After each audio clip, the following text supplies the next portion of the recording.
আসসালামু আলাইকুম। কি অবস্থা তোমাদের? আশা করি তোমরা সকলে অনেক অনেক ভালো আছো। আমি তোমাদের মাহমুদুল হাসান শুভ ভাইয়া নিয়ে আসলাম আজকে তোমাদের জন্য স্থির তড়িৎ এবং সেমিকন্ডাক্টর ও ইলেকট্রনিক্স এই দুটো চ্যাপ্টার। তো তোমাদের ক্লাস আসলে 7টায় শুরু হওয়ার কথা ছিল, আসলে আমাদের একটু টেকনিক্যাল সমস্যার কারণে ক্লাসটা একটু দেরিতে শুরু হয়ে গেল, যার কারণে আমি শুরুতেই তোমাদের কাছে ক্ষমা চেয়ে নিচ্ছি। এবং তোমরা যারা যারা এই মুহূর্তে আসলে আমার লাইভটা দেখতেছো তারা নিজেদের টাইমলাইন থেকে শেয়ার করে দাও এবং ফ্রেন্ডদেরকে মেনশন দিয়ে দাও। আমরা 2 মিনিটের মধ্যেই ক্লাসটা শুরু করে ফেলবো। সো আমি একটু চেক করে নিই যে সবকিছু ঠিক আছে কিনা। সো তোমরা যারা যারা এই মুহূর্তে আসলে জয়েন করছো তারা একটু আমাকে জানাও যে তোমরা আমাকে শুনতে পাচ্ছ কি না। তোমরা আমাকে শুনতে পাচ্ছ কিনা একটু আমাকে কমেন্টসে জানাও।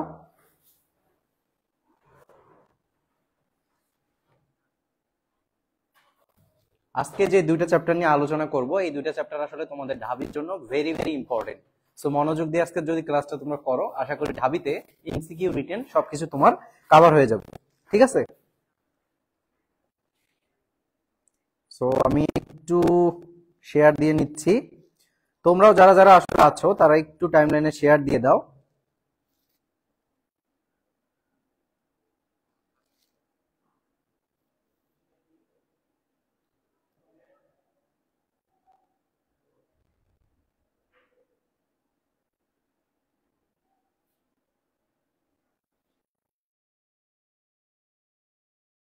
আচ্ছা, ওকে।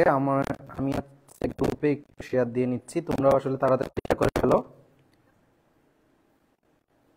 ভাইয়া সাউন্ড ইস্যু হচ্ছে, একটু মাইকটা জ্যাকেটে ঘষা খাচ্ছে। ওয়েট, তাহলে আমি একটু মাইকটা নিচে নামিয়ে নিচ্ছি।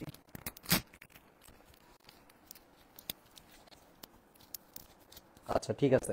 তো এখন দেখো তোমরা আসলে ঠিক আছে কিনা, এখন কথা ঠিকঠাক ভাবে শোনা যাচ্ছে কিনা একটু কমেন্টসে জানাও কাইন্ডলি। শিহাব বন্ধু একটু জানাই দাও।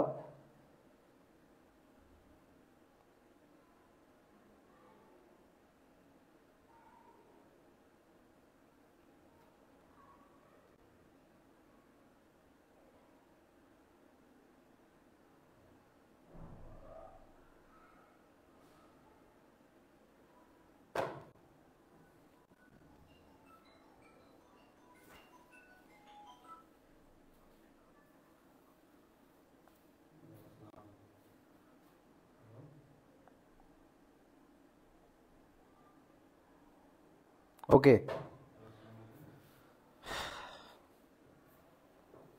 তাহলে আমরা 1 মিনিট সময় নিব, এর মধ্যেই তোমরা যারা জয়েন করবা এরপরে আমরা আসলে ক্লাসটা শুরু করে ফেলবো। সো আজকে আমি তোমাদের সাথে আলোচনা করব স্থির তড়িৎ এবং সেমিকন্ডাক্টর ও ইলেকট্রনিক্স এই দুটো চ্যাপ্টার নিয়ে কথাবার্তা বলবো।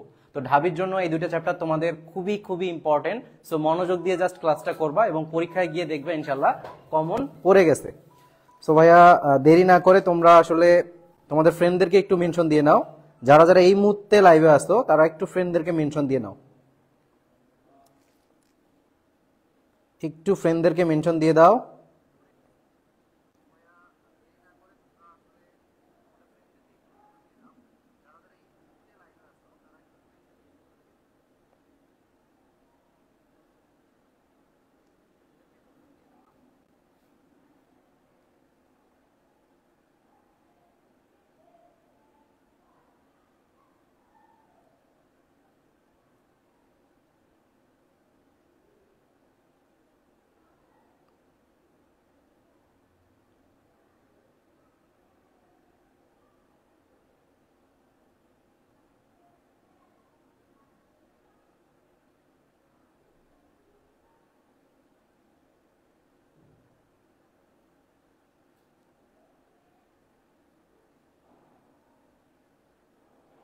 আচ্ছা, ঠিক আছে।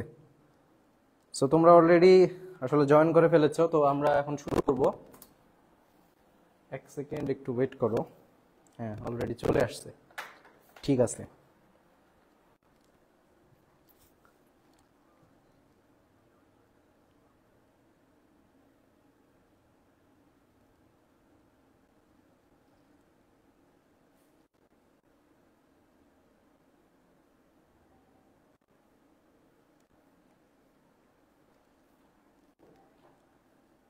ওকে ওকে।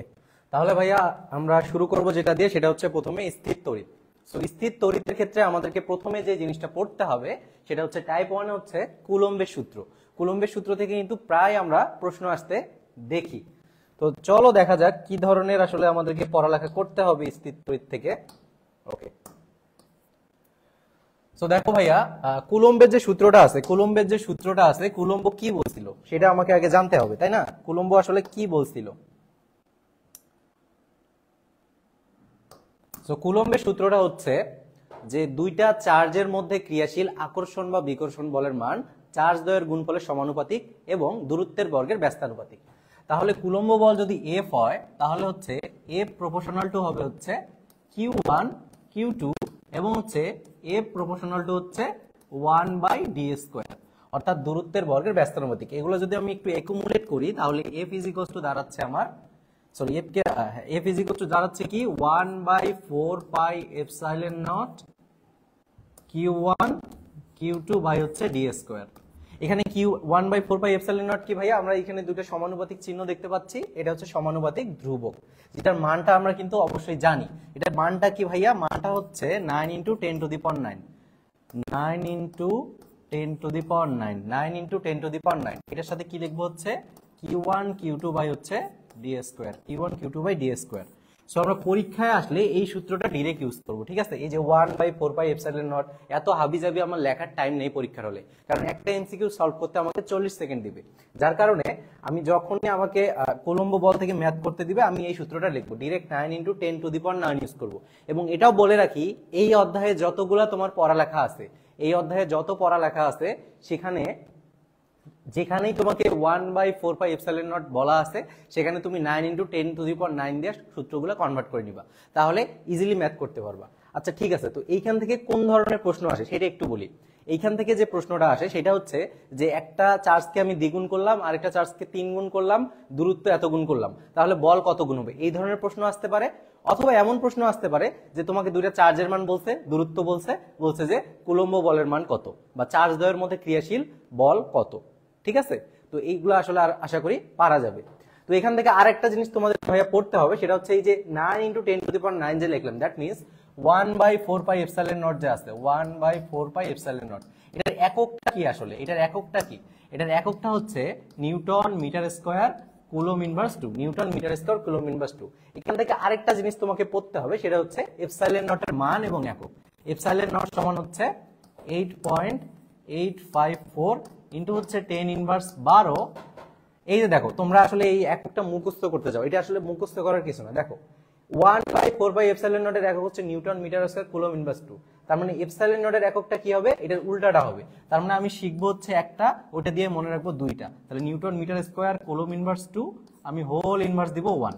তাহলে আমরা একটা একক করলে কিন্তু দুইটা একক অটোমেটিক হয়ে গেল। তাহলে আমাদের কুলম্বের সূত্র মোটামুটি এটুকুই। কুলম্বের সূত্র থেকে কি প্রশ্ন আসতে পারে বলে দিছি। তো চলো তাহলে প্রশ্ন দেখা যাক যে আসলে কোন ধরনের প্রশ্ন আমাদের বিগত বছরে ঢাবিতে আসছিল, এটা একটু আমরা দেখতে চাই। তো প্রথমেই আমরা দেখি কোন প্রশ্ন আসছিল। তো দেখো 2017-18 আসছে যে দুটি সমান চার্জের মধ্যবর্তী দূরত্ব অর্ধেক করা হলে, দূরত্বকে অর্ধেক করছে, তার মানে ডিটা পাওয়া গেছে এখানে, এবং চার্জ দুটির মান কমিয়ে অর্ধেক করা হলে বলের মান কত হবে? চার্জ দুটির মান কমিয়ে অর্ধেক করা হলো, তাহলে প্রত্যেকটা চার্জকে আসলে অর্ধেক করার কথা এখানে বলা হয়েছে। তাহলে আমরা কি জানি ভাইয়া? খুবই সিম্পলি জানি। দেখো, তো তোমাদেরকে আমি একটা ট্রিক শেখাই দিই, খুব তাড়াতাড়ি এই ধরনের ম্যাথ কিভাবে করবা। এই ধরনের ম্যাথ করার ক্ষেত্রে সূত্র লেখার তোমার কোনো প্রয়োজন নেই, যে সংখ্যাগুলো দেওয়া আছে এটা আমরা সূত্র কল্পনা করে জাস্ট বসাবো। দেখো আমি নরমালি সূত্র কি জানি ভাইয়া? দেখো নরমালি সূত্র জানি কি, এফ সমান 9 × 10⁹, তারপরে হচ্ছে Q1 Q2 বাই d², এতটুকু যেহেতু জানি, তাই না? তাহলে এই জিনিসটা আর আমার যখন গুণের ম্যাথ আসবে, কোনটা কার কত গুণ, এই ধরনের যখন ম্যাথ আসবে তখন তোমরা কিছু করবা না করে কি করবা? দেখো ডিরেক্ট এখানে মানগুলো জাস্ট বসাই দিবা, কিউ এর মানগুলো বসাবা, ডি এর মান বসাবা, এরপরে যেটা আনসার আসবে ওইটা অত গুণ হবে আনসার। বুঝো নাই মনে হয়? একটু দেখো যে চার্জ দুটির মান অর্ধেক করা হলো, তার মানে কি আমি এইটুক নিয়ে কাজ করব শুধু, যেহেতু গুণের ম্যাথ আসছে, গুণের ম্যাথ আমি তাড়াতাড়ি করব, এই সূত্র আমি লিখবো না আসলে পরীক্ষায়, আসলে আমি হলে লিখতাম না, তোমাদেরকে বোঝাচ্ছি জন্য এই সূত্রটা লিখতেছি। আমি জানি যে উপরে দুইটা চার্জ আছে, চার্জগুলোকে কত গুণ করব?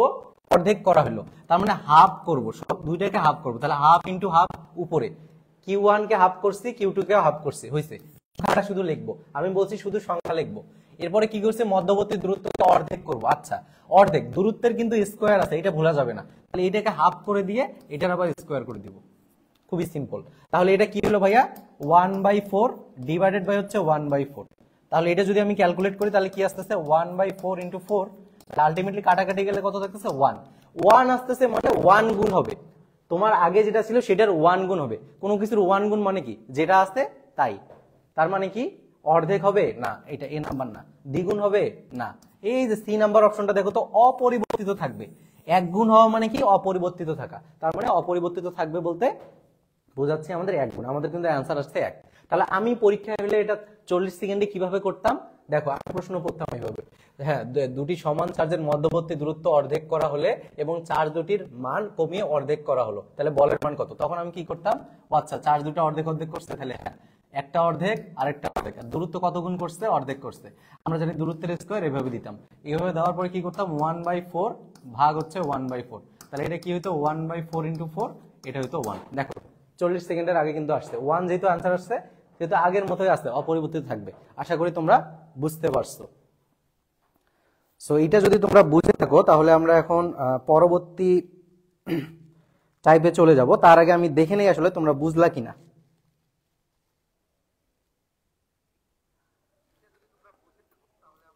একটু কমেন্টসে জানাও তো বুঝতে পারছো কিনা। ভাই মাইকটা চেঞ্জ, আচ্ছা নয়েজ আসতেছে, ওকে এক সেকেন্ড তোমরা ওয়েট করো, আমি একটু দেখতে চাই আসলে কি সমস্যা হচ্ছে এখানে।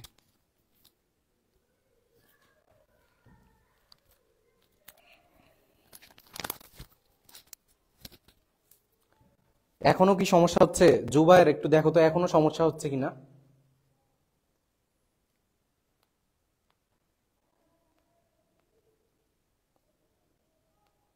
এখনো কি সমস্যা হচ্ছে? জুবায়ের একটু দেখো তো এখনো সমস্যা হচ্ছে কিনা। ওকে,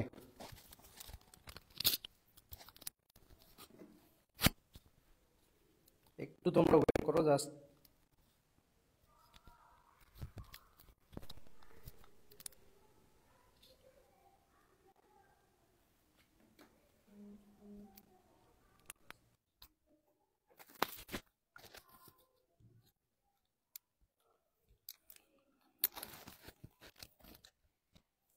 এখন সবকিছু ঠিক আছে কিনা একটু জানো, এখন ঠিক আছে কিনা। আমি অলরেডি মাইক্রোফোন চেঞ্জ করে ফেলছি।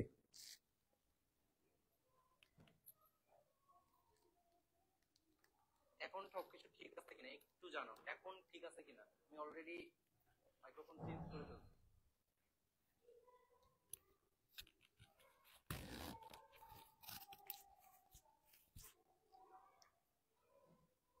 সেজান একটু জানো, সেজান একটু জানো তো মাইক্রোফোন ঠিক আছে কিনা।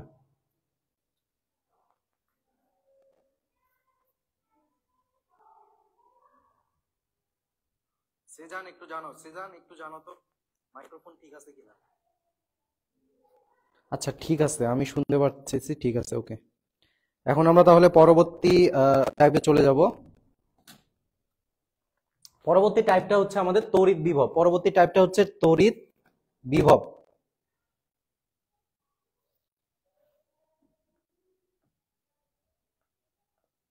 পরবর্তী টাইপটা হচ্ছে আমাদের তড়িৎ বিভব। পরবর্তী টাইপটা হচ্ছে তড়িৎ বিভব। আচ্ছা, তড়িৎ বিভবটা আমরা দেখি। তড়িৎ বিভব জিনিসটা কি আসলে? তড়িৎ বিভবটা হচ্ছে কোন একটা তড়িৎ ক্ষেত্রে একক ধনাত্মক চার্জকে কোন একটা তড়িৎ ক্ষেত্রে স্থাপন করতে যে পরিমাণে কাজ করতে হয় সেটাকে বলা হচ্ছে তড়িৎ বিভব। তাহলে আমরা যদি কিউ পরিমাণ চার্জকে স্থাপন করতে ডাব্লিউ পরিমাণে কাজ করি তাহলে সেটাকে আমরা বলবো হচ্ছে বিভব। অনেক সময় তোমাদের এটার এককটা আসে, বিভবের একক আমরা এমনিতেই জানি হচ্ছে ভোল্ট, বাট এইখানে দেখো কি হয়। এখানে দেখো হচ্ছে উপরে আছে কাজ, তার মানে এখানে কি লিখবে, জুল, জুল পার কুলম্ব, এটা এককও কিন্তু হয়। তো এই এককটা তোমরা একটু মাথায় রাখবা, এককটা পরীক্ষায় আসে অনেক সময়। ওকে।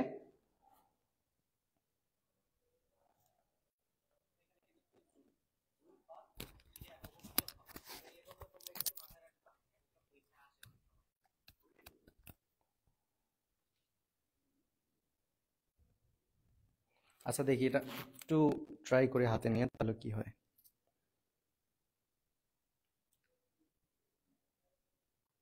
আচ্ছা দেখো, তাহলে তড়িৎ বিভব, এখন আমরা যে স্থির তড়িৎ পড়তেছি, তাহলে কুলম্বের সূত্র অনুযায়ী যদি আমি একটু বলার চেষ্টা করি, তাহলে বিভব ভি সমান হয় হচ্ছে 9 × 10⁹ ইন্টু হচ্ছে Q/R।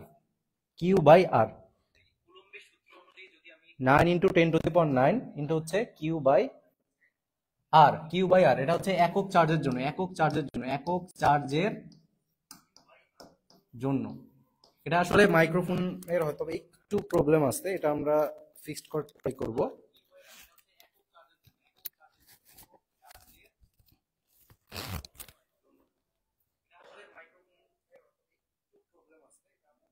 আচ্ছা, তো দেখো একক চার্জের জন্য ভোল্ট কি হবে, একক চার্জের জন্য ভোল্ট হবে 9 × 10⁹ ডিভাইডেড বাই Q/R। এটা হচ্ছে একক চার্জের জন্য আমাদের বিভব।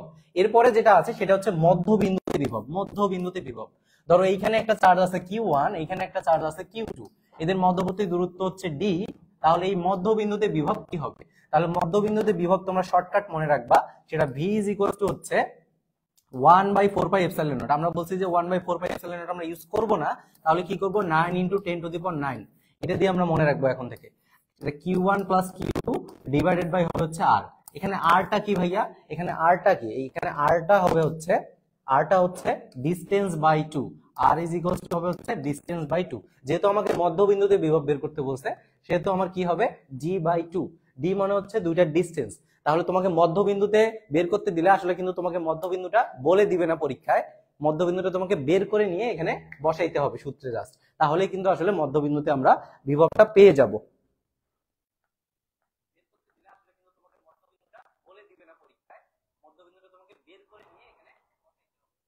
আচ্ছা ঠিক আছে, সো তাহলে আমরা এখন পরবর্তীতে চলে যাব। পরবর্তীতে দেখো তড়িৎ বিভবের আরো একটা জিনিস আছে। দেখো তড়িৎ বিভবের একটা জিনিস তোমাকে আমি আসলে কনফিউশন ক্লিয়ার করে দিতে চাই। সেই জিনিসটা হচ্ছে যে তড়িৎ বিভব হচ্ছে একটা স্কেলার রাশি, ঠিক আছে? বিভব কি, বিভব হচ্ছে একটা স্কেলার রাশি, তড়িৎ বিভব যেটা আছে। তাহলে তড়িৎ বিভব যদি স্কেলার রাশি হয়, তাহলে এটা যোগ বিয়োগ হচ্ছে নর্মাল নিয়মেই হয়, আমরা নর্মালে যেমন যোগ বিয়োগ করি তেমনই হয়। তাহলে তোমাকে কোনো একটা বিন্দুতে যদি বিভব বের করতে দেয়, তাহলে ওই বিন্দুতে তুমি কিভাবে বিভব নির্ণয় করবা, এটা একটা প্রশ্ন। তো দেখো আমি একটা উদাহরণ দিয়ে বলি, তাহলে তোমাদের ক্লিয়ার হয়ে যাবে। ধরো এইখানে একটা বিন্দু আছে, এটার আসপেক্টে এইদিকে একটা আছে, এইদিকে একটু একটা আছে, এইদিকে একটু আছে, এইদিকে একটু আছে।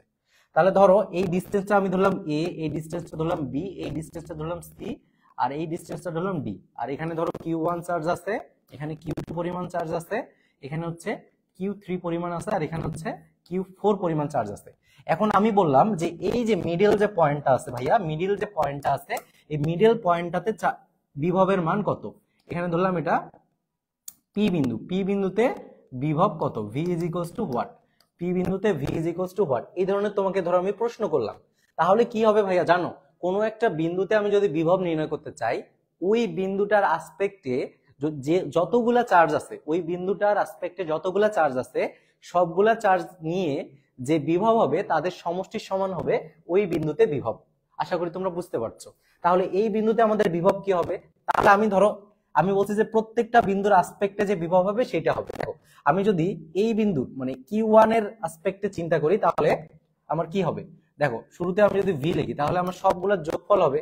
তাহলে কি হবে 9 × 10⁹ ইন্টু হচ্ছে Q1/A প্লাস, আবার যদি আমি বি এর এই যে বি যে ডিসটেন্সে আছে, ধরো যে এই বিন্দুটা, এটা আমি এ বি দিয়ে দেই তাহলে ভালো হবে, A B C D.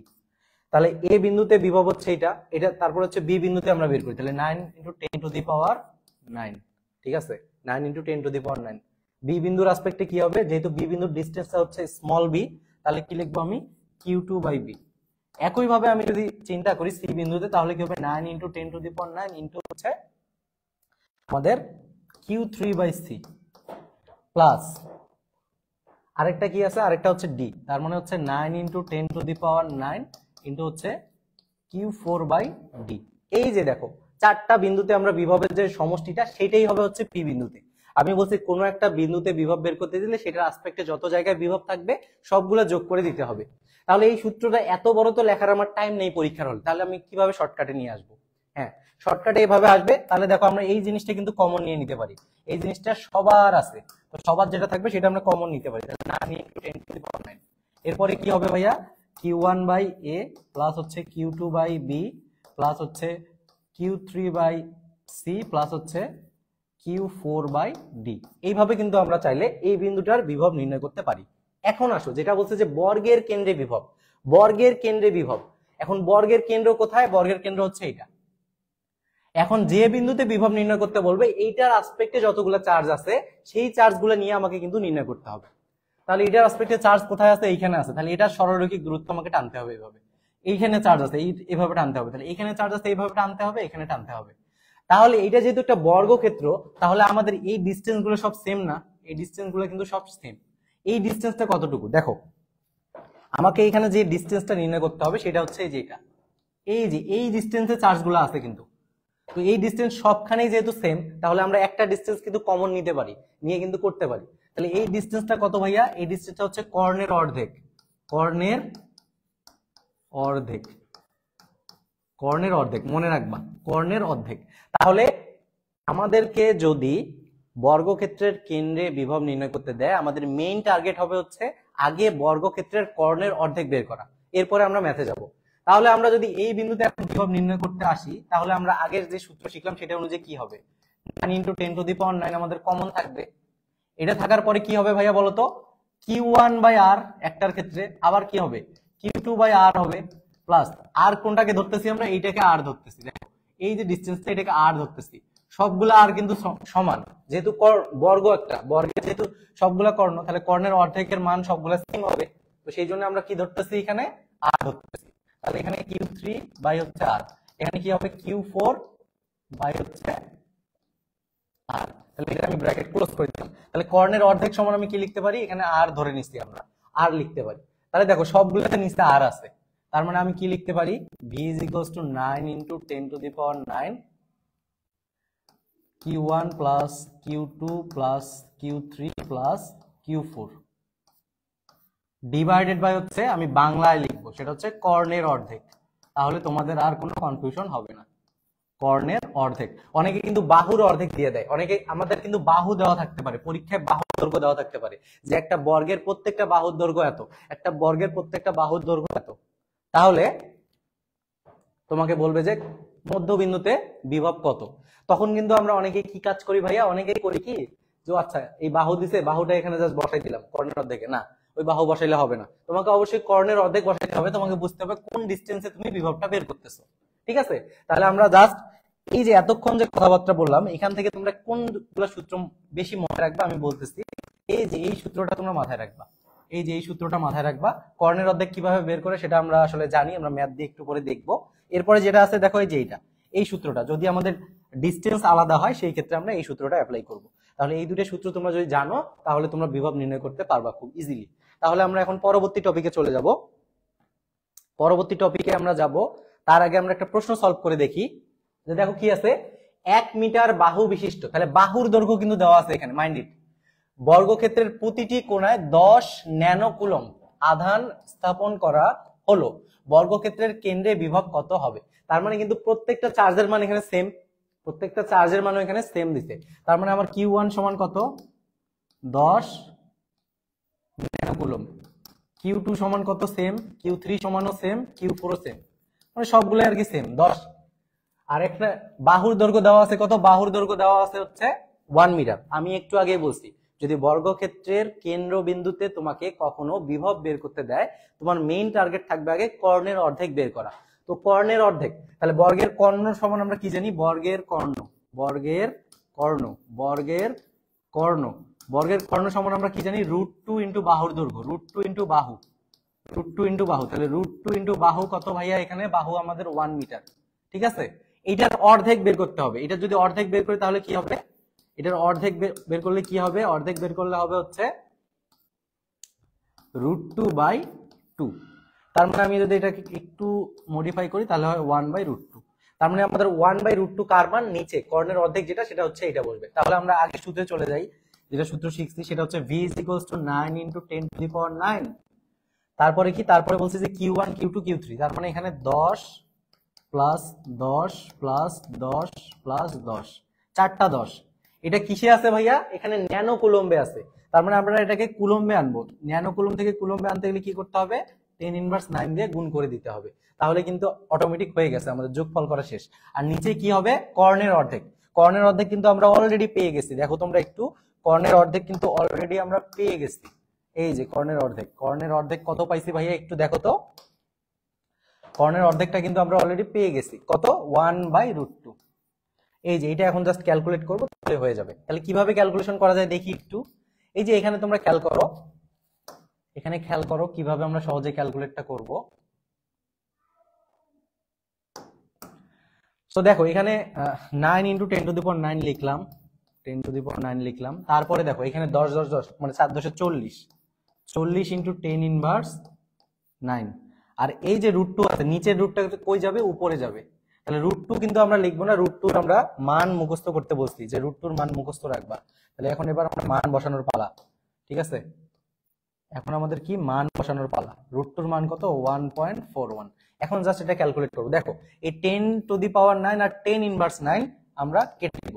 10⁹9 R 10 inverse 9 কেটে দিব। দেওয়ার পরে কি থাকতেছে? এখানে 1.4 থাকতেছে। তো এটাকে ক্যালকুলেট করা আমার জন্য কঠিন। তাহলে আমি 1.4 কে যদি আমি 1.5 ধরে নেই, আমার কিন্তু তেমন কোনো পরিবর্তন হবে না। তার মানে আমি যেহেতু বেশি ধরে নিচ্ছি, আমার যে আনসারটা আসবে সেটা হবে কম। তাহলে লেস দেন এত, লেস দেন এত হবে আমার আনসার। আচ্ছা দেখি এবার। দেখো এখানে 15, এটা আমি 1.5। তাহলে দেখো 4 15 কত হয়? 60 হয়। 4 15 হয় 60। দেখো এই 1.5 আর 40 গুণ করলে কত হবে? 60 হবে। 60, 60 এর সাথে কি থাকতেছে? 9। তাহলে লেস দেন 60 × 9 যেটা, সেটাই হচ্ছে আমার আনসার। 6 9 কত হয়? 54।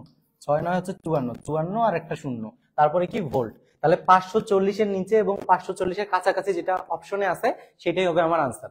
540 এর নিচে বা 540 এর কাছাকাছি যেটা আছে সেটা হবে আনসার।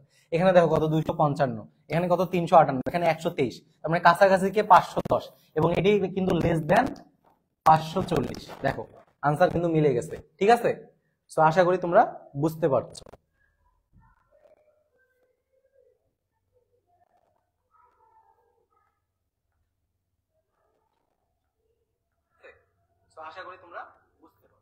আচ্ছা তাহলে আমরা এখন পরবর্তী টপিকে যাব। পরবর্তী টপিকটা একটা খুবই ইম্পর্টেন্ট টপিক, সেটা হচ্ছে আমাদের প্রাবল্য, ঠিক আছে? প্রাবল্য, প্রাবল্য জিনিসটা কি বলো তো তোমরা? প্রাবল্য জিনিসটা আসলে কি? প্রাবল্য জিনিসটা হচ্ছে যে অসীম দূরত্ব থেকে একক ধনাত্মক চার্জকে তুমি যদি কোনো একটা তড়িৎ ক্ষেত্রে স্থাপন করো, তাহলে ওই চার্জটা আইদার আকর্ষিত হবে অথবা বিকর্ষিত হবে। দ্যাট মিনস এটা একটা বল অনুভব করবে, হয় আকর্ষণ বল নাহলে বিকর্ষণ বল অনুভব করবে। এই যে বলটা অনুভব করবে, এইটাকে আমরা বলতেছি হচ্ছে তড়িৎ প্রাবল্য। একটা কিন্তু তীব্রতা অনুভব করে, এই জন্য অনেক সময় তড়িৎ প্রাবল্যকে তড়িৎ তীব্রতাও বলা হয়, ঠিক আছে? তোমরা আবার প্রশ্ন দেখে ভয় পাইও না যে প্রাবল্য তো পড়ছি, তীব্রতা কেন আসলো? তড়িৎ তীব্রতা আর তড়িৎ প্রাবল্য একই জিনিস, ঠিক আছে? তো দেখো এটাই এখানে বলা হয়েছে। তাহলে প্রাবল্য ই সমান হচ্ছে F/Q। তার মানে কিউ পরিমাণ চার্জকে আনতে আমার যদি এফ পরিমাণে বল প্রয়োগ করতে হয় তাহলে সেটাই, অথবা কিউ পরিমাণ চার্জ আনলে সেটা যদি এফ পরিমাণ বল অনুভব করে, সেটাকে আমরা বলবো হচ্ছে তড়িৎ প্রাবল্য। তো এটার এককটাও পরীক্ষায় আসে। তাহলে এফ এর একক কি? নিউটন, আর এটার একক হচ্ছে কুলম্ব, নিউটন পার কুলম্ব। এই এককেও কিন্তু পরীক্ষায় তোমাদের অনেক সময় দেয় যে নিচের কোনটি প্রাবল্যের একক, ঠিক আছে? আরো একটা একক আছে, আমরা এটা একটু পরে পড়বো। এবার আসি প্রাবল্য। এখন যদি কুলম্বের সূত্র অনুযায়ী আমি একটু ব্যাখ্যা করতে চাই প্রাবল্যকে, একটু যদি ব্যাখ্যা করি, ই সমান তাহলে কি হবে? ই সমান হবে হচ্ছে 9 × 10⁹9 ইন্টু হচ্ছে Q/r², Q/r², Q/r² হবে, ঠিক আছে? Q/r² হবে। ওকে, এটা হচ্ছে একক চার্জের জন্য। এখন এই যে এইদিকে একটা চার্জ আছে আর এইদিকে একটা ধরো চার্জ আছে, এখানে Q1 আর এখানে হচ্ছে Q2।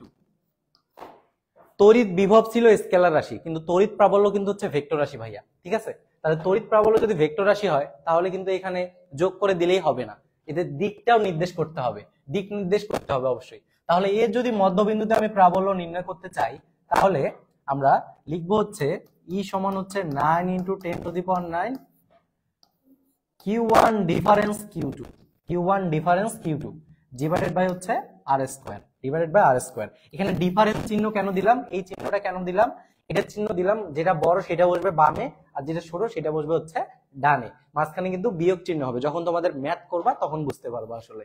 ঠিক আছে, এরপরে দেখো এই আরটা কিন্তু অবশ্যই অর্ধেক ডিস্টেন্স, আরটা অবশ্যই অর্ধেক ডিস্টেন্স। ঠিক আছে, এই অর্ধেক ডিস্টেন্সটা কিন্তু হচ্ছে আর, অর্ধেক ডিস্টেন্সটা হচ্ছে আর। তোমাদের পরীক্ষায় যেটা ডিস্টেন্স দেওয়া থাকে সেটা হচ্ছে পুরা ডিস্টেন্সটা দেওয়া থাকে, যে দুইটা চার্জ পরস্পর হতে 3 সেন্টিমিটার দূরে থাকলে এদের মধ্যবিন্দুতে প্রাবল্য কত হবে। তাহলে মধ্যবিন্দুটা কিন্তু তোমাকে নির্ণয় করতে হবে। দ্যাট মিন্স আর এর মান কিন্তু ডি না, এটা তোমরা অনেকেই ভুল করো এবং এই অপশনটাও তোমাদের প্রশ্নে দেওয়া থাকে। তার মানে আর সমান অবশ্যই d/2। আগে যেভাবে বলছিলাম বিভবের ক্ষেত্রে এখানেও সেম। আশা করি তোমরা বুঝতে পারছো। সো এরপরে আমরা যে টপিকে যাব আসলে এটারই আরো কিছু পড়া আছে। দেখো প্রাবল্য, প্রাবল্য নিয়ে আরো কথাবার্তা আছে, যে এটা একটা ভেরি ভেরি ইম্পর্টেন্ট শর্টকাট আমরা তোমাদেরকে শিখাবো। দেখো যে সংযোগ রেখার কোথায় প্রাবল্য সমান বা লব্ধি প্রাবল্য শূন্য হবে।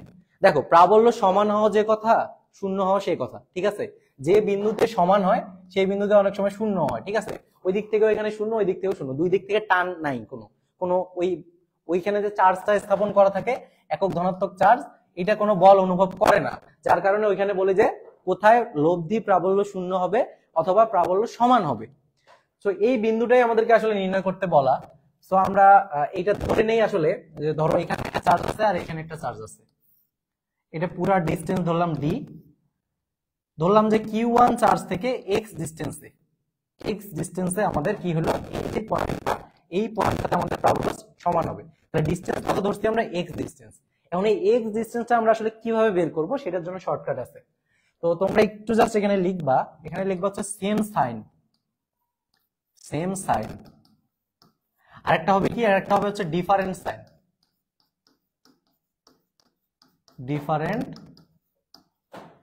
সেম সাইন আর একটা হচ্ছে ডিফারেন্ট সাইন। সেম সাইন হলে কি হইতে পারে, আইদার পজিটিভ পজিটিভ অথবা নেগেটিভ নেগেটিভ। তোমার প্রশ্নে যদি পজিটিভ পজিটিভ চার্জ থাকে তাহলে এই সূত্রে আসবা, যদি নেগেটিভ নেগেটিভ চার্জ থাকে তাহলে এই সূত্রে আসবা।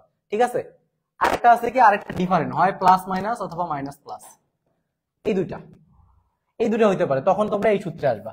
সো এইখানে কি হবে, তখন সেই x যে ডিসটেন্সটা আমরা বললাম সেই x ইজ ইকুয়ালস টু হবে হচ্ছে d ডিভাইডেড বাই, তোমরা একটু জাস্ট সূত্রটা চেঞ্জ করে নাও, এখানে একটু চেঞ্জ হবে। সো আমি নিচে লিখে দিচ্ছি জিনিসটা, তাহলে x ইজ ইকুয়ালস টু হবে হচ্ছে d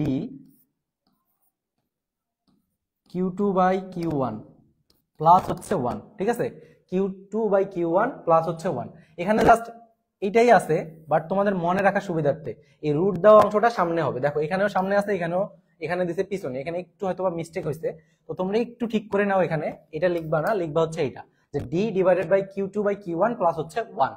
এখন এইখানে যে একটা জিনিস মনে রাখতে হবে সেটা হচ্ছে q2টা অলওয়েজ হবে বড় চার্জ, q2টা অলওয়েজ হবে বড় চার্জ, q2টা কি হবে, q2টা অলওয়েজ হবে হচ্ছে বড় চার্জ, বড় মানের চার্জ। ঠিক আছে, বড় মানের চার্জ। তারপর হচ্ছে Q1টা হবে হচ্ছে ছোট মানের চার্জ, এই জিনিসটা একটু মাথায় রাখবা। Q2টা হচ্ছে বড় আর Q1টা হবে হচ্ছে ছোট মানের চার্জ। আচ্ছা, ভালো কথা। কিন্তু তোমাদের প্রশ্নে যদি Q1 Q2 উল্লেখ করে দেয় তখন কিন্তু আর চেঞ্জ হবে না। ঠিক আছে, Q1 Q2 যদি উল্লেখ করে দেয় তখন কিন্তু আর চেঞ্জ হবে না, বাট তোমাকে এমনিতে নরমালি মনে রাখতে হবে হচ্ছে Q2টা হচ্ছে বড়। ধরো যে 10 কুলম্ব আছে আর একটা আছে 20 কুলম্ব, তার মানে Q2 আমি এখানে কোনটা ধরবো, Q2 অবশ্যই ধরবো হচ্ছে 20 কুলম্ব। এবং এই যে ডিসটেন্সটা বের হবে, এই x যে ডিসটেন্সটা সেটা হচ্ছে Q1 বা ছোট চার্জ থেকে দূরত্ব, দূরত্ব মাথায় রাখবা, কোথা থেকে দূরত্ব হবে, ছোট চার্জ থেকে দূরত্ব হবে, Q1টা হবে ছোট চার্জ থেকে দূরত্ব। দেখো আরেকটা আছে কি, আরেকটা জাস্ট সবকিছুই ঠিক থাকবে, এখানে জাস্ট চেঞ্জ হবে কোথায়, চিহ্নটা জাস্ট চেঞ্জ হবে। যদি ডিফারেন্ট সাইন থাকে, সাইনটা যদি ডিফারেন্ট হয় তাহলে x ইজ ইকুয়ালস টু কি হবে, d ডিভাইডেড বাই হচ্ছে q2 বাই হচ্ছে q1 মাইনাস হচ্ছে 1। ঠিক আছে, q2 মাইনাস q1 বাই হচ্ছে 1। ওকে,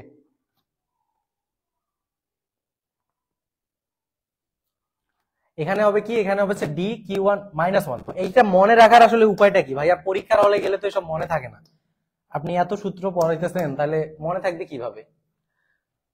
এই সূত্রটা হয়তো এখানে দেখা যাচ্ছে, আমি একটু ক্লিয়ার করে লিখি। এক্স ইজ ইকুয়াল টু হচ্ছে ডি ডিভাইডেড বাই হচ্ছে q two q one minus. দেখো এখানে ডিফারেন্স সাইন বলছি না, ডিফারেন্ট যখন দেখবা তখন ডিফারেন্স করে দিবা, ডিফারেন্ট যখন দেখবা তখন ডিফারেন্স করে দিবা। তার মানে ডিফারেন্ট সাইনের চার্জ যখন আমার কাছে থাকবে তখন আমি ডিফারেন্টটা বসাবো। এবং মনে রাখবা রুটের ভিতর কখনো চিহ্ন সহ বসাবা না, রুটের ভিতর কখনো চিহ্ন সহ বসাবা না, চিহ্ন ছাড়া বসাবা। ধরো তোমার কাছে মাইনাস 20 কুলম আছে আর 10 কুলম আছে, তাহলে এখানে তুমি কিউ ওয়ান কিউ টু কোনটা ধরবা? এখানে অবশ্যই চার্জ ছাড়া ধরবা, অবশ্যই চার্জ ছাড়া। তাহলে এখানে বড় আমরা কোনটা ধরবো? বড় ধরবো হচ্ছে 20 কে, 20 হবে তাহলে হচ্ছে কিউ টু, 20 হবে কিউ টু আর কিউ ওয়ান হবে 10। বোঝা গেছে? জাস্ট আমাদের সাইনটা দেখে আমরা সূত্র বসাবো, মানটা এখানে অঙ্ক করার সময় বসাবো না, এটা জাস্ট মাথায় রাখবা। তাহলে এই হচ্ছে মোটামুটি প্রাবল্য নিয়ে পড়ালেখা। এখন এখানে আরেকটা ছোট্ট করে টপিক লেখা আছে, দেখো সেটা হচ্ছে যে প্রাবল্য, বিভব এবং প্রাবল্যের মধ্যে সম্পর্ক, বিভব এবং প্রাবল্যের মধ্যে সম্পর্ক।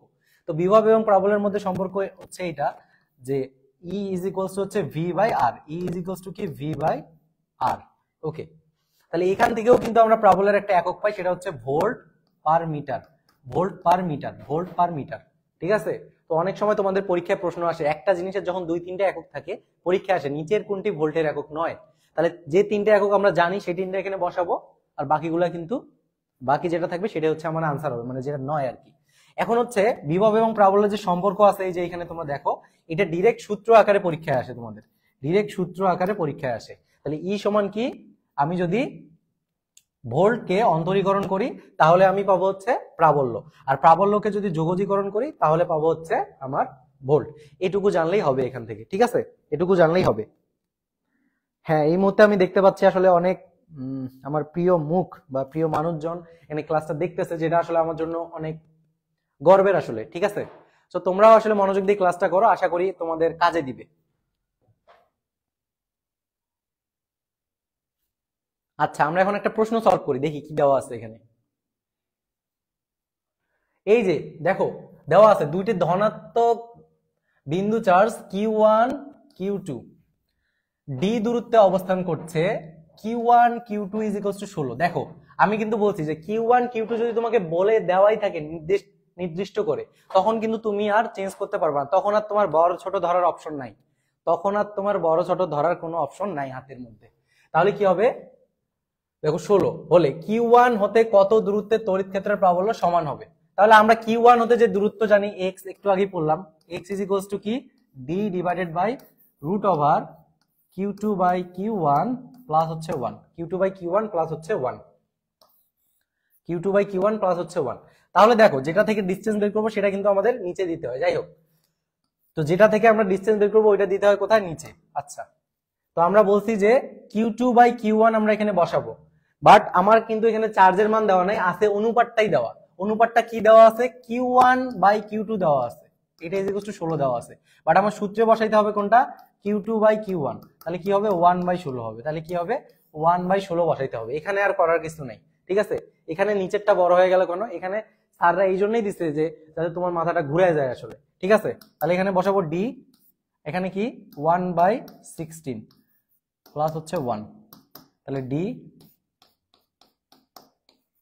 এই তো।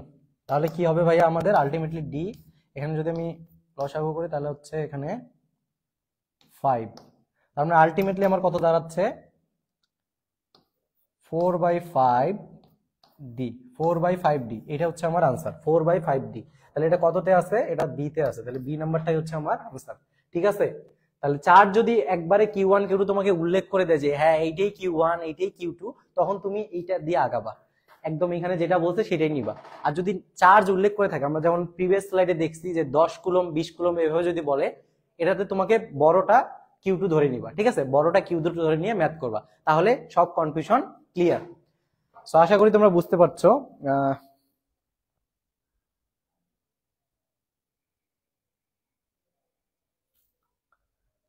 এখন হচ্ছে দেখো চার্জিত গোলকের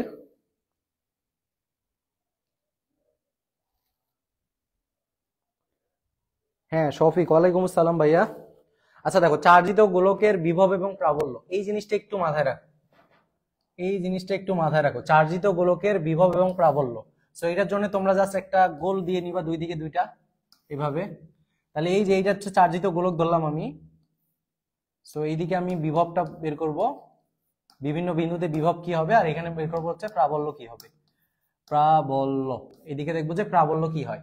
তাহলে দেখো এইদিকে কি আছে ভাইয়া, এইদিকে আমি এই যে ডিস্টেন্সটা এটা হচ্ছে আর ব্যাসার্ধ ধরলাম, ঠিক আছে। এইখানে ধরো একটা কিউ1 প্লাস কিউ1 আছে, এটা হচ্ছে এ বিন্দুতে।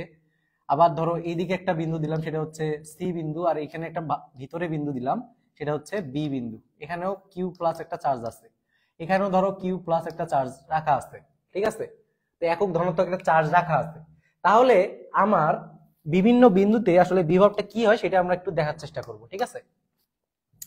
তো দেখো, তো আমি বিভব এবং প্রাবল্যের জন্য দুইটা কথা বলবো, এটা একটু মাথায় রাখবা, তাহলেই সব হয়ে যাবে, তাহলেই সব হয়ে যাবে। এটা ধরো পৃষ্ঠ থেকে এক্স ডিস্টেন্সে, এটাও এক্স ডিস্টেন্স, এটা হচ্ছে এক্স ডিস্টেন্স।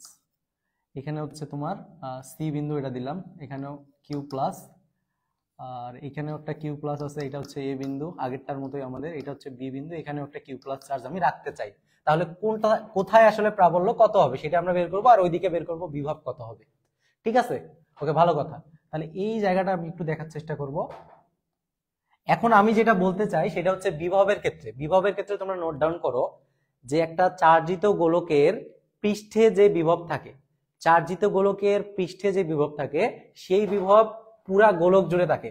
তার মানে এখানে যদি বিভব 1 ভোল্ট হয়, তাহলে এখানে সব জায়গায় 1 ভোল্ট আছে, সব জায়গায় কত আছে, 1 আছে, সব জায়গায় 1 ভোল্ট আছে, সব জায়গায় ভিতরে সব জায়গায় 1 ভোল্ট। তাহলে পৃষ্ঠে যদি 1 ভোল্ট হয়, সব জায়গায় 1 ভোল্ট থাকবে। তাহলে আমি কি বললাম, যে কোনো একটা চার্জিত গোলকের পৃষ্ঠে যে বিভব থাকে ওই গোলকের পুরাটাতেই সব জায়গায় সেম পরিমাণ বিভব থাকবে। এখন তোমাকে যদি প্রশ্ন করে ভাইয়া যে এই বিন্দুতে বিভব কত, এই বিন্দুতে যে বিভবটা আছে, এই ভিতরের যে বিন্দুতে তুমি বিভব বের করবে, এটা কার সমান বলছি, পৃষ্ঠের সমান। পৃষ্ঠটা কোথায়, পৃষ্ঠটা হচ্ছে এই জায়গায়। পৃষ্ঠ থেকে যদি আমি কেন্দ্রের দূরত্ব টানি তাহলে কি হবে, সেটা আর হবে। আর মানে কি, ব্যাসার্ধ হবে। আর যদি ব্যাসার্ধ হয় তাহলে তুমি এই বিন্দুতে কিভাবে ডিস্টেন্স দিয়ে বের করবা, তাহলে তো তোমার ভুল হয়ে যাবে, তাই না? বুঝো নাই মনে হয়। দেখো, আমি বলছি পৃষ্ঠে যদি বিভব বের করতে হয় তোমাকে ডিস্টেন্স বসাইতে হবে ব্যাসার্ধের সমান। পৃষ্ঠের বিভবটাই আবার থাকে যে কোনো বিন্দুতে। তাহলে এই বিন্দুতে তুমি যদি আর এর চেয়ে কম বসাও, ধরো এখানে ধরো তোমার ব্যাসার্ধটা হচ্ছে 3 সেন্টিমিটার, আর আমি বললাম কেন্দ্র থেকে 2 সেন্টিমিটার দূরে ভোল্টেজ কত। এখন তুমি যদি, আমরা জানি হচ্ছে পৃষ্ঠে থাকে যেটা, সেটা দিয়া সেটাই থাকে সব জায়গায়। তাহলে পৃষ্ঠে বের করতে গেলে আমাকে কত দিয়ে বের করতে হবে, 3 সেন্টিমিটার দিয়ে বের করতে হবে। 3 সেন্টিমিটার দিয়ে বের করলে আমি যেটা বিভব পাবো সেটা থেকে পৃষ্ঠে, এই বিভবটা আবার সব জায়গায় থাকে। এখন তুমি যদি 2 সেন্টিমিটার দূরত্ব দেখে এইটা আবার এখানে বের করো, তাহলে কি ঘটনা ঘটবে, তাহলে কিন্তু তোমার ম্যাথটা ভুল হয়ে যাবে। কারণ 3 সেন্টিমিটার ডিস্টেন্সটা হচ্ছে এর ব্যাসার্ধ। তাহলে ব্যাসার্ধ যত দূরে আছে তত দূরে কিন্তু তার বিভবটা নির্ণয় করতে হবে। আমি এখন ক্লিয়ার করি, তোমাদের এত কিছু যদি তোমরা নাও বোঝো, জাস্ট একটা জিনিস খেয়াল করবা, এই ম্যাথ করার সময় একটা জিনিস জাস্ট খেয়াল করবা, তাহলে ম্যাথ হয়ে যাবে। তো তোমরা একটু দেখো, যদি দূরত্ব লেস দেন ব্যাসার্ধ হয়, ব্যাসার্ধ হয়, তবে দূরত্ব সমান ব্যাসার্ধ ধরে ম্যাথ করব, ব্যাসার্ধ ধরে ম্যাথ করব। মনে করো শেষ, এই লাইনটা জানলে বিভব শেষ। তাহলে আমরা দেখো, এখন আমরা সবগুলা বিন্দুতে বের করব। তাহলে ভি এ যদি আমি বের করি, ভি এ সমান কত, ভি এ তে কোন ডিস্টেন্স আছে, ভি এ তে ব্যাসার্ধের সমান ডিস্টেন্স আছে, এখানে কোনো সমস্যা নাই। তাহলে এটা হবে 9 × 10⁹ ইন্টু হচ্ছে কিউ বাই আর। আর আমরা যেহেতু এখানে ব্যাসার্ধ ধরছি সেই জন্য এখানে আর। এখন দেখো ভি বি আমি বের করতে চাই, ভি বি কোনটা, এই যে এইটা। তাহলে এই যে ডিস্টেন্সটা আছে এটা কি ব্যাসার্ধের চেয়ে কম না, তার মানে এই শর্তটা কিন্তু গেছে। যদি দূরত্ব লেস দেন ব্যাসার্ধ হয়, এই যে এই ডিস্টেন্সে যদি আমি বের করি তাহলে এটা ব্যাসার্ধের চেয়ে কম, তখন আমাকে কি করতে হবে, দূরত্বটা ব্যাসার্ধ ধরে ম্যাথ করতে হবে। তার মানে 9 × 10⁹, এটাও হবে কিউ বাই আর। তার মানে আমি লিখতে পারি এখানে V A is equals to হচ্ছে ভিবি। আর বাইরে যদি থাকে, একদম পৃষ্ঠের বাইরে কোনো ডিস্টেন্সে যদি থাকে, তাহলে কেন্দ্র থেকে ওই ডিস্টেন্স পর্যন্ত আমাদের নিয়ে বসাইতে হবে। তাহলে আমি ভিসিটা হচ্ছে বাইরে আছে, তাহলে ভিসি কত হবে, 9 × 10⁹ কিউ বাই পুরা ডিস্টেন্সটা। তার মানে আমার ব্যাসার্ধ প্লাস হচ্ছে বাইরে যত দূর গেছে এক্স, এই পুরোটাই বসাইতে হবে। এটা হচ্ছে আমার বিভবের প্রশ্ন। যদি তোমাদের ক্লিয়ার হয়ে থাকে একটু কমেন্টসে জানাও। এখন আমরা প্রাবল্যটা দেখতে চাই, একটু প্রাবল্যের দিকে আসি। প্রাবল্যতে একটা মহামূল্যবান কথা বলবো, এটা মনে রাখবা। প্রাবল্যর ক্ষেত্রে এরকম একটা মহামূল্যবান লাইন আছে বা কথা আছে। তো প্রাবল্যর ক্ষেত্রে মনে রাখবা, প্রাবল্য সর্বোচ্চ হয় পৃষ্ঠে। প্রাবল্য সর্বোচ্চ কোথায় হয়? পৃষ্ঠে হয়। প্রাবল্য সর্বোচ্চ কোথায় হয়? পৃষ্ঠে হয়। এরপর যদি তুমি এইখানে যাও, যেখানে যাও সেখানেই হবে জিরো। তাহলে চার্জিত গোলকের ভিতরে যে কোনো জায়গায় প্রাবল্য কত? শূন্য। যে কোনো জায়গায় প্রাবল্য কত? শূন্য। তার মানে আমরা এরকম একটা লাইন লিখতে পারি এখানে, যদি ব্যাসার্ধ সরি দূরত্ব, যে দূরত্বে তোমাকে বের করে দিতেছে, যদি দূরত্ব লেস দেন ব্যাসার্ধ হয়,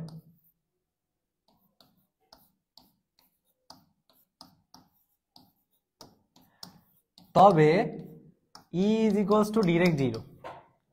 তার মানে আমাকে ব্যাসার্ধ হচ্ছে, প্রশ্ন কিন্তু চালাকি করবে যে একটা চার্জিত গোলকের ব্যাসার্ধ 5 সেন্টিমিটার, কেন্দ্র থেকে 3 সেন্টিমিটার দূরে প্রাবল্য কত। তুমি কিন্তু 3 বসাই দিয়ে ম্যাথ করে দিয়ে আসবা, কিন্তু তখন ভুল হয়ে যাবে। ভিতরে সব জায়গায় হচ্ছে শূন্য, তার মানে কি হবে? ই ইজ ইকুয়ালস টু হবে শূন্য। তার মানে আমি এখানে যদি এখন করি, ই এটা যেটা আছে অ্যাজ ইউজুয়াল আমরা যেটা শিখে আসি সেটাই, 9 × 10⁹, এখানে হচ্ছে Q/r²। ইবি কি হবে? ইবিতে ডিসটেন্স কত? এই যে বি বিন্দু, এটা ডিসটেন্স কত? লেস দেন কিন্তু আর। বি বিন্দুর ডিসটেন্সটা লেস দেন আর, তার মানে এটা ডাইরেক্ট জিরো। আর ইসি কি? ইসিটা অ্যাজ ইউজুয়াল নিয়ম, যত ডিসটেন্স আছে ততটাই নিব আমরা। তার মানে কি হবে? 9 × 10⁹ ইন্টু হচ্ছে Q/r+x এটার স্কোয়ার। ঠিক আছে? তাহলে আশা করি এই যে এই কঠিন টপিকটা তোমাদের ক্লিয়ার। ঠিক আছে? যদি ক্লিয়ার হয়ে থাকে একটু কমেন্টসে জানাও।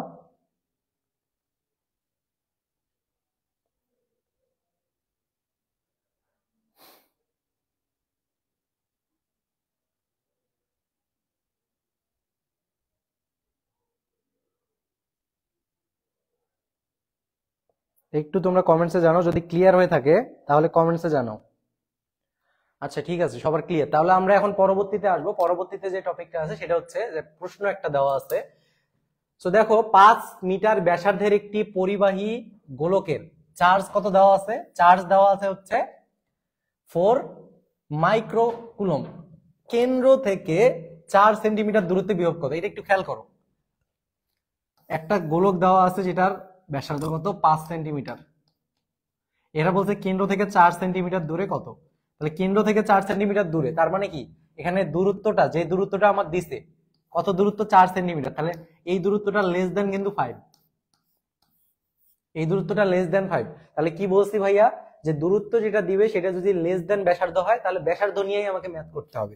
তাহলে আমরা অ্যাজ ইউজুয়াল ওই নিয়মে আগাই, যেটা শিখলাম একটু আগে, সেই ট্রিক্সেই আমরা আগাবো। তাহলে আমার বিভব কি হবে? বিভব হবে 9 × 10⁹ ইন্টু হচ্ছে কিউ। কিউ এর মান কত দিছে? 4 মাইক্রোকুলম। তাহলে মাইক্রোকে আমি কুলমে নিয়ে আসলাম, ডিভাইডেড বাই হচ্ছে আর। ডিসটেন্সটা কোনটা বসবে? ব্যাসার্ধটাই বসবে এখানে, এটা কিন্তু বসবে না, বসবে হচ্ছে এইটা। ঠিক আছে? তাহলে আমি 5 বসাই দিব, 5 মিটার দেওয়া আছে, এই যে 5। এখন এটা ক্যালকুলেশন কিভাবে করবো ভাই? উপরে তো 9, নিচে 4 5, তাহলে আমি কাটবো কিভাবে? দেখো এখানে একটা ট্রিক্স দেখো, খুবই সিম্পল ট্রিক্স। এই যে এখানে মাথায় কত আছে? এখানে 9টা আছে না? এখানে 9টা 10 আছে, কিন্তু এর 9টা 10 থেকে আমি একটা 10 নিয়ে নিলাম। দেখো একটা 10 আমি নিলাম, এই 10টা উড়ায় নিয়ে আসে এখানে বসাই দিলাম, এখানে গুণ করে দিলাম। তাহলে এটা কত হবে? 40 হয়ে যাবে। তাহলে এখন কাটো তো দেখি কাটা যায় কিনা।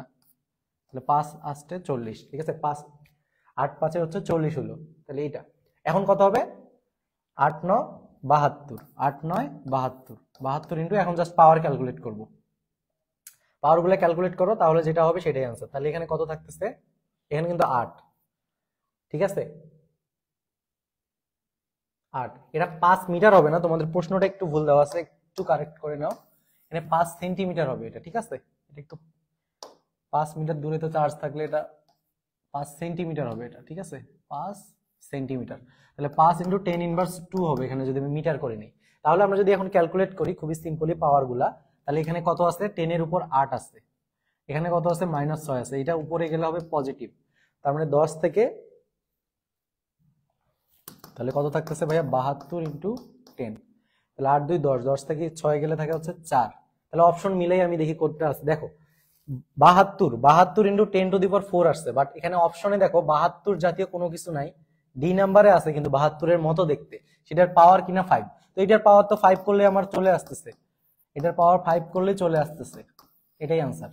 তোমরা কিন্তু চাইলে এতটুকু করেও আনসার দাগাইতে পারো, কারণ এই যে 72 এই ধরনের কোনো সংখ্যা এখানে নেই। 72 বলতে 7 এর ঘরে, 7 এর ঘরে কোনো সংখ্যাই অপশনে নেই। তোমার যখন এটা অপশন বের হবে তুমি নির্দ্বিধায় এটা দাগাই দিতে পারো, এখানে আর তোমার 5ও নিয়ে আসতে হবে না, তোমার সংখ্যাটা মিলছে, 7 এর ঘরে আছে, তার মানে এটা অটোমেটিক হয়ে যাবে, ঠিক আছে।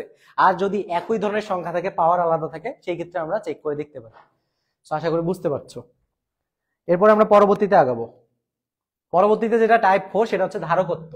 তো ধারকত্ব জিনিসটা কি? ধারকত্ব সি ইজ ইকুয়ালস টু আমরা জানি কিউ বাই ভি। ধারকত্ব C is equals to Q by V. গোলাকার পরিবাহীর ধারকত্ব, গোলাকার পরিবাহীর ধারকত্ব সি ইজ ইকুয়ালস টু হচ্ছে 4 পাই এপসাইলন কে আর।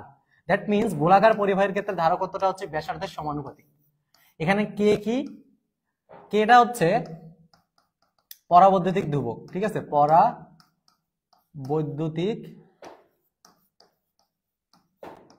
ধ্রুবক, কেটা হচ্ছে আমাদের পরাবৈদ্যুতিক ধ্রুবক, ঠিক আছে, এপসাইলন নট কে আর, কেটা হচ্ছে আমাদের পরাবৈদ্যুতিক ধ্রুবক। সো আমি যদি এটা শূন্য মাধ্যমে চিন্তা করি, এটা কিন্তু নর্মাল, শূন্য মাধ্যমে হলে তখন কে এর মানটা হয় 1। শূন্য মাধ্যমে, শুদ্ধ মাধ্যমে যদি কল্পনা করি তাহলে এই সূত্রটা কি হবে?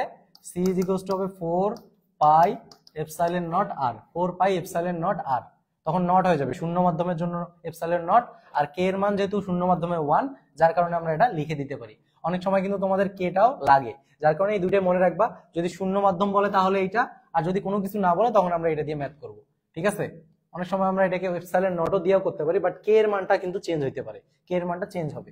সমান্তরাল পাত ধারকের ধারকত্ব, সমান্তরাল পাত ধারকের ধারকত্ব সি ইজ ইকুয়ালস টু হচ্ছে এটা, এখানে সি ইজ ইকুয়ালস টু হচ্ছে epsilon naught K A by হচ্ছে D, epsilon naught K A by D, epsilon naught K A by D. এটাই যদি শূন্য মাধ্যমে হয়, শূন্য মাধ্যমে হলে কি হবে? সি ইজ ইকুয়ালস টু হবে হচ্ছে epsilon naught a by d. তার মানে আমরা এই সমান্তরাল পাত ধারকের ক্ষেত্রে মনে রাখবা, সেটা হচ্ছে সি প্রপোর্শনাল টু হচ্ছে ক্ষেত্রফল, ঠিক আছে, পরিবাহীর ওই ক্ষেত্রফলের সমানুপাতিক, পাত ধারকের ক্ষেত্রফলের সমানুপাতিক, এবং তাদের যে দূরত্ব এটার ব্যস্তানুপাতিক, দূরত্বের ব্যস্তানুপাতিক। এই সম্পর্কগুলো আমাদের একটু পরে কাজে লাগবে, এই সম্পর্কগুলো আমাদের কাজে লাগবে, এবং এই সম্পর্কগুলো থেকেও তোমাদের ম্যাথ আসে, যে আমি যদি সমান্তরাল পাত ধারকের দূরত্ব দ্বিগুণ করে দেই তাহলে কত গুণ হবে আমার ধারকত্ব, বা এই ধরনের প্রশ্ন কিন্তু তোমাদের পরীক্ষায় আসে, ঠিক আছে। তো এই জিনিসটা যদি তোমরা পড়ো তাহলে তোমাদের ইজিলি কভার হয়ে যাবে। এখন আমরা পরবর্তীতে আসবো।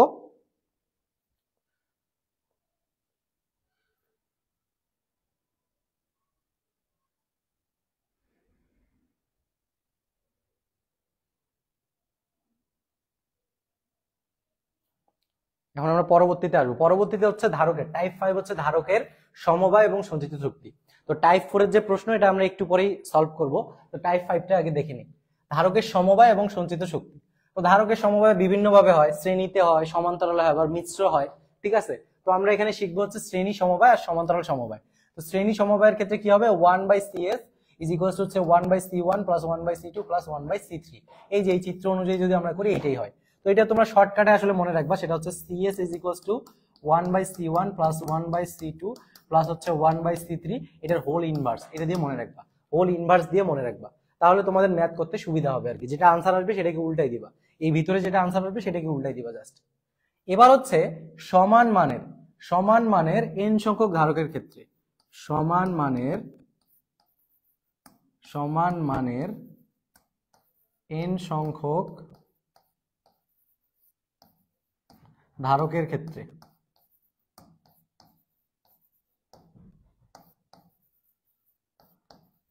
সমান মানের n সংখ্যক ধারক যদি শ্রেণীতে থাকে, কিসে থাকে? শ্রেণীতে, শ্রেণীর ক্ষেত্রে আমি লিখতেছি, শ্রেণীর ক্ষেত্রে সমান মানের n সংখ্যক ধারকের ক্ষেত্রে যদি তারা শ্রেণীতে থাকে তাহলে তাদের তুল্য ধারকত্ব হবে হচ্ছে একটা ধারকত্ব বাই হচ্ছে ধারক সংখ্যা, কয়টা ধারক আছে অত, ঠিক আছে।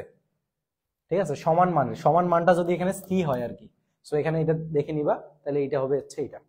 সো এই জিনিসটা গেল। আমরা এখন দেখবো হচ্ছে যদি সমান্তরালে থাকে তাহলে কি হবে।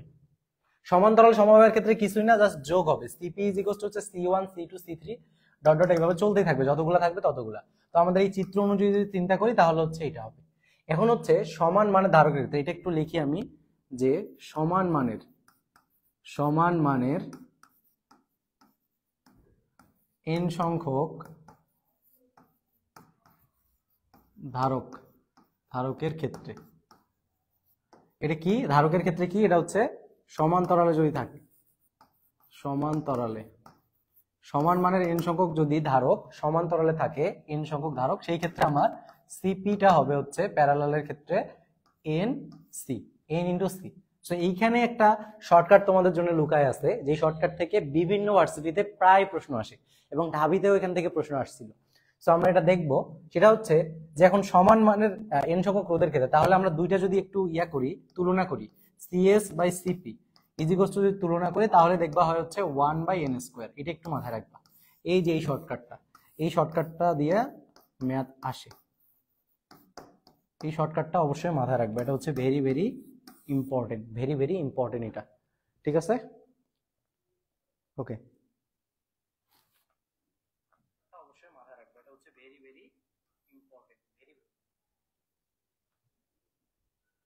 আচ্ছা, তাহলে আমরা এখন পরবর্তীতে যাব।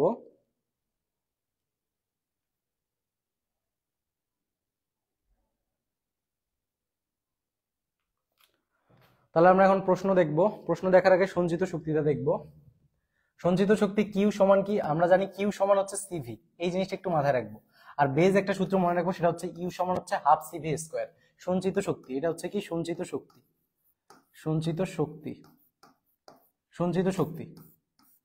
শক্তি ইউ সমান হাফ সিভি স্কোয়ার, অথবা ইউ সমান হচ্ছে হাফ কিউভি, অথবা ইউ সমান হচ্ছে half q square by c. এই তিনটা সূত্র মাথায় রাখবা এবং প্রশ্নে দেখবা আসলে কোনটা স্থির বলছে। আমরা প্রশ্ন সলভ করলেই দেখতে পাবো আসলে কোন সূত্রটা আমরা অ্যাপ্লাই করব কোথায়, ঠিক আছে? তো আমরা এখন দেখি প্রশ্নের দিকে চলে যাই। দেখো 5 মাইক্রোকুলম 5 মাইক্রোফ্যারাডে 5 মাইক্রোফ্যারাডের 5টি ধারক সিরিজ মানে কি শ্রেণীতে যুক্ত করা হলে ওই ধারকগুলোর সমতুল্য ধারকত্ব কত হবে? তাহলে শ্রেণীতে হলে কি হয় ভাইয়া, শ্রেণীতে যদি সেম মানের থাকে তাহলে আমরা বলি হচ্ছে সি বাই এন।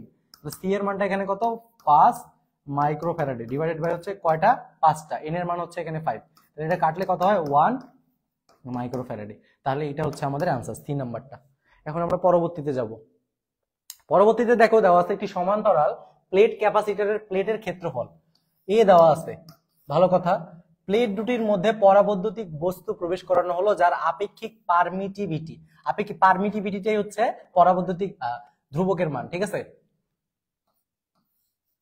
পারমিটিভিটির মানে হচ্ছে কে, পারমিটিভিটিটা কি, পরাবৈদ্যুতিক ধ্রুবক কে এর মান দেওয়া আছে 6। এখন ধারকত্ব পূর্বের তুলনায় কত গুণ হবে? তাহলে আমার সম্পর্কটা কার সাথে, কে এর সাথে, কে এর সাথে। তাহলে আমি যদি সূত্রটা একটু লিখি, তোমরা খেয়াল করো, সূত্রতে আমরা লিখছিলাম একটু আগে যে সমান্তরাল পাতধারকের ক্ষেত্রে epsilon naught K A by হচ্ছে ডি, ঠিক আছে? কে এ বাই ডি, আগে মান ছিল কত, 1, পরে কে এর মান কত হয়েছে, 6 হয়েছে। তাহলে সি এর মান কত হবে, সি এর মানটাও তখন 6 হবে, কে এর মান যেহেতু 6, সি এর মানও 6। তাহলে আগের তুলনায় কত গুণ হইলো, আগের তুলনায় 6 গুণ হইলো। তাহলে এইটা হবে হচ্ছে 6c1, ঠিক আছে? 6 গুণ হবে। তাহলে আগের তুলনায় কয় গুণ হলো ভাইয়া, 6 গুণ হলো। সিটা যেহেতু 6 হলো, আগে কত ছিল, 1, পরে যেহেতু 6 মানের একটা কে ঢুকাইছে এখানে, পারমিটিভিটি, ঠিক আছে, পরাবৈদ্যুতিক ধ্রুবক অ্যাড করছে এখানে, পরাবৈদ্যুতিক বস্তু অ্যাড করছে, যার ফলে কিন্তু আমাদের এটা 6 গুণ হয়ে যাবে। দ্যাট মিন্স আমি বোঝাতে চাচ্ছি এটা সমান কে, তাহলে এটা যেহেতু 6 হয়েছে তাহলে এটাও 6 গুণ হবে, তার মানে এ নাম্বারটা হবে आंसर।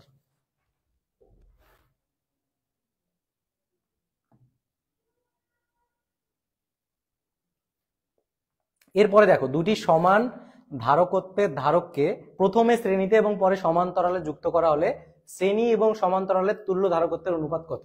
একটু আগে আমরা শর্টকাট শিখলাম, শ্রেণী এবং সমান্তরালের তুল্য ধারকত্বের অনুপাত ইজ ইকুয়ালস টু হচ্ছে 1/n²। এই সূত্রটা থেকে ম্যাথ আসছিল, ঠিক আছে? এই সূত্রটা থেকে ম্যাথ আসছিল।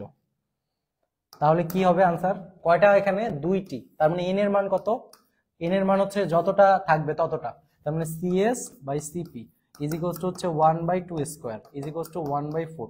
তাহলে CS is to CP is equals to হচ্ছে 1:4। এটাই চাইছে আমাদের কাছে, শ্রেণী ইজ টু সমান্তরাল ইজ ইকুয়ালস টু 1:4। আর পরীক্ষায় যদি আবার সমান্তরাল ইজ টু শ্রেণী চাইতো তখন কিন্তু আমাদের বি হইতো, বাট এখানে যেহেতু এইটা চাইছে এই জন্য ডি आंसर।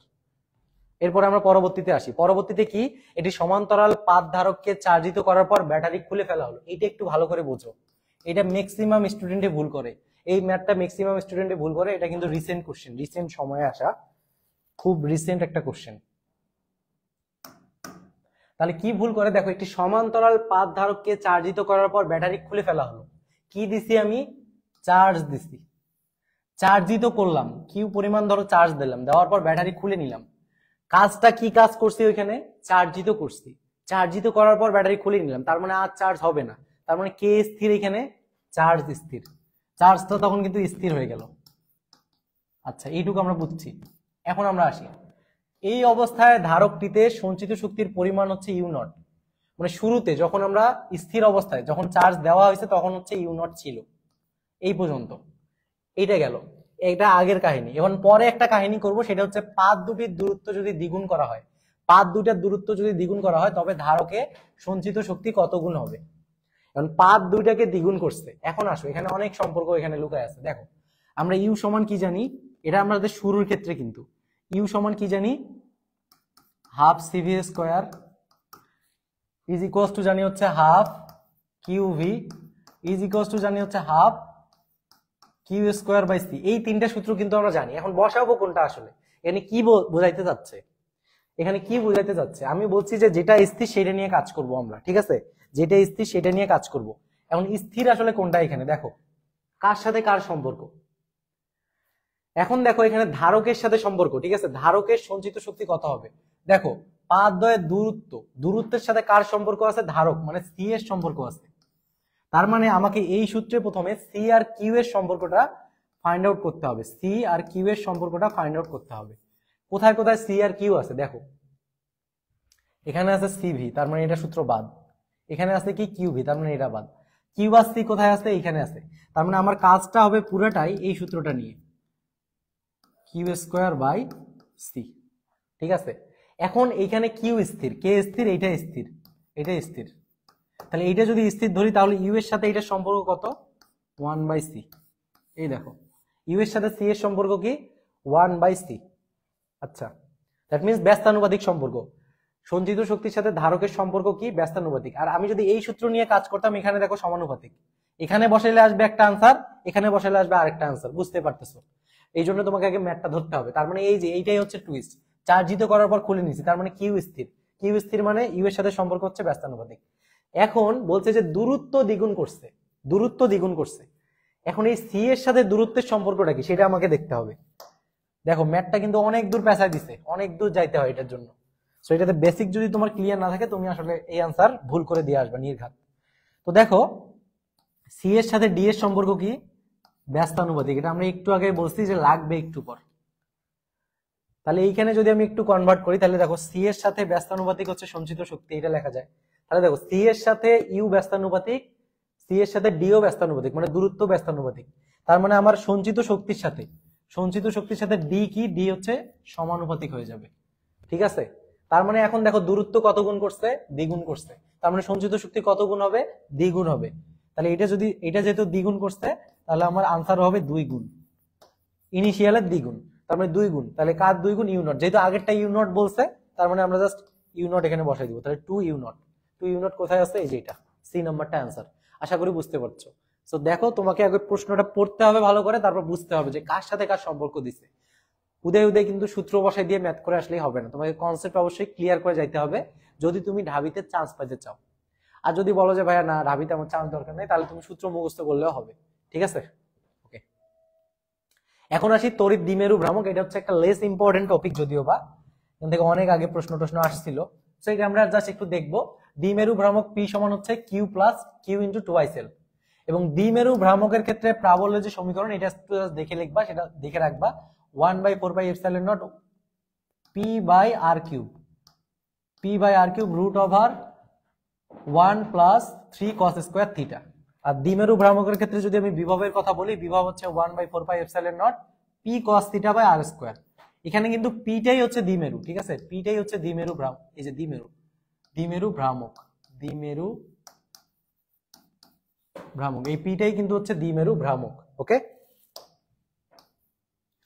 পিটাই হচ্ছে আমাদের দ্বিমেরু ভ্রামক।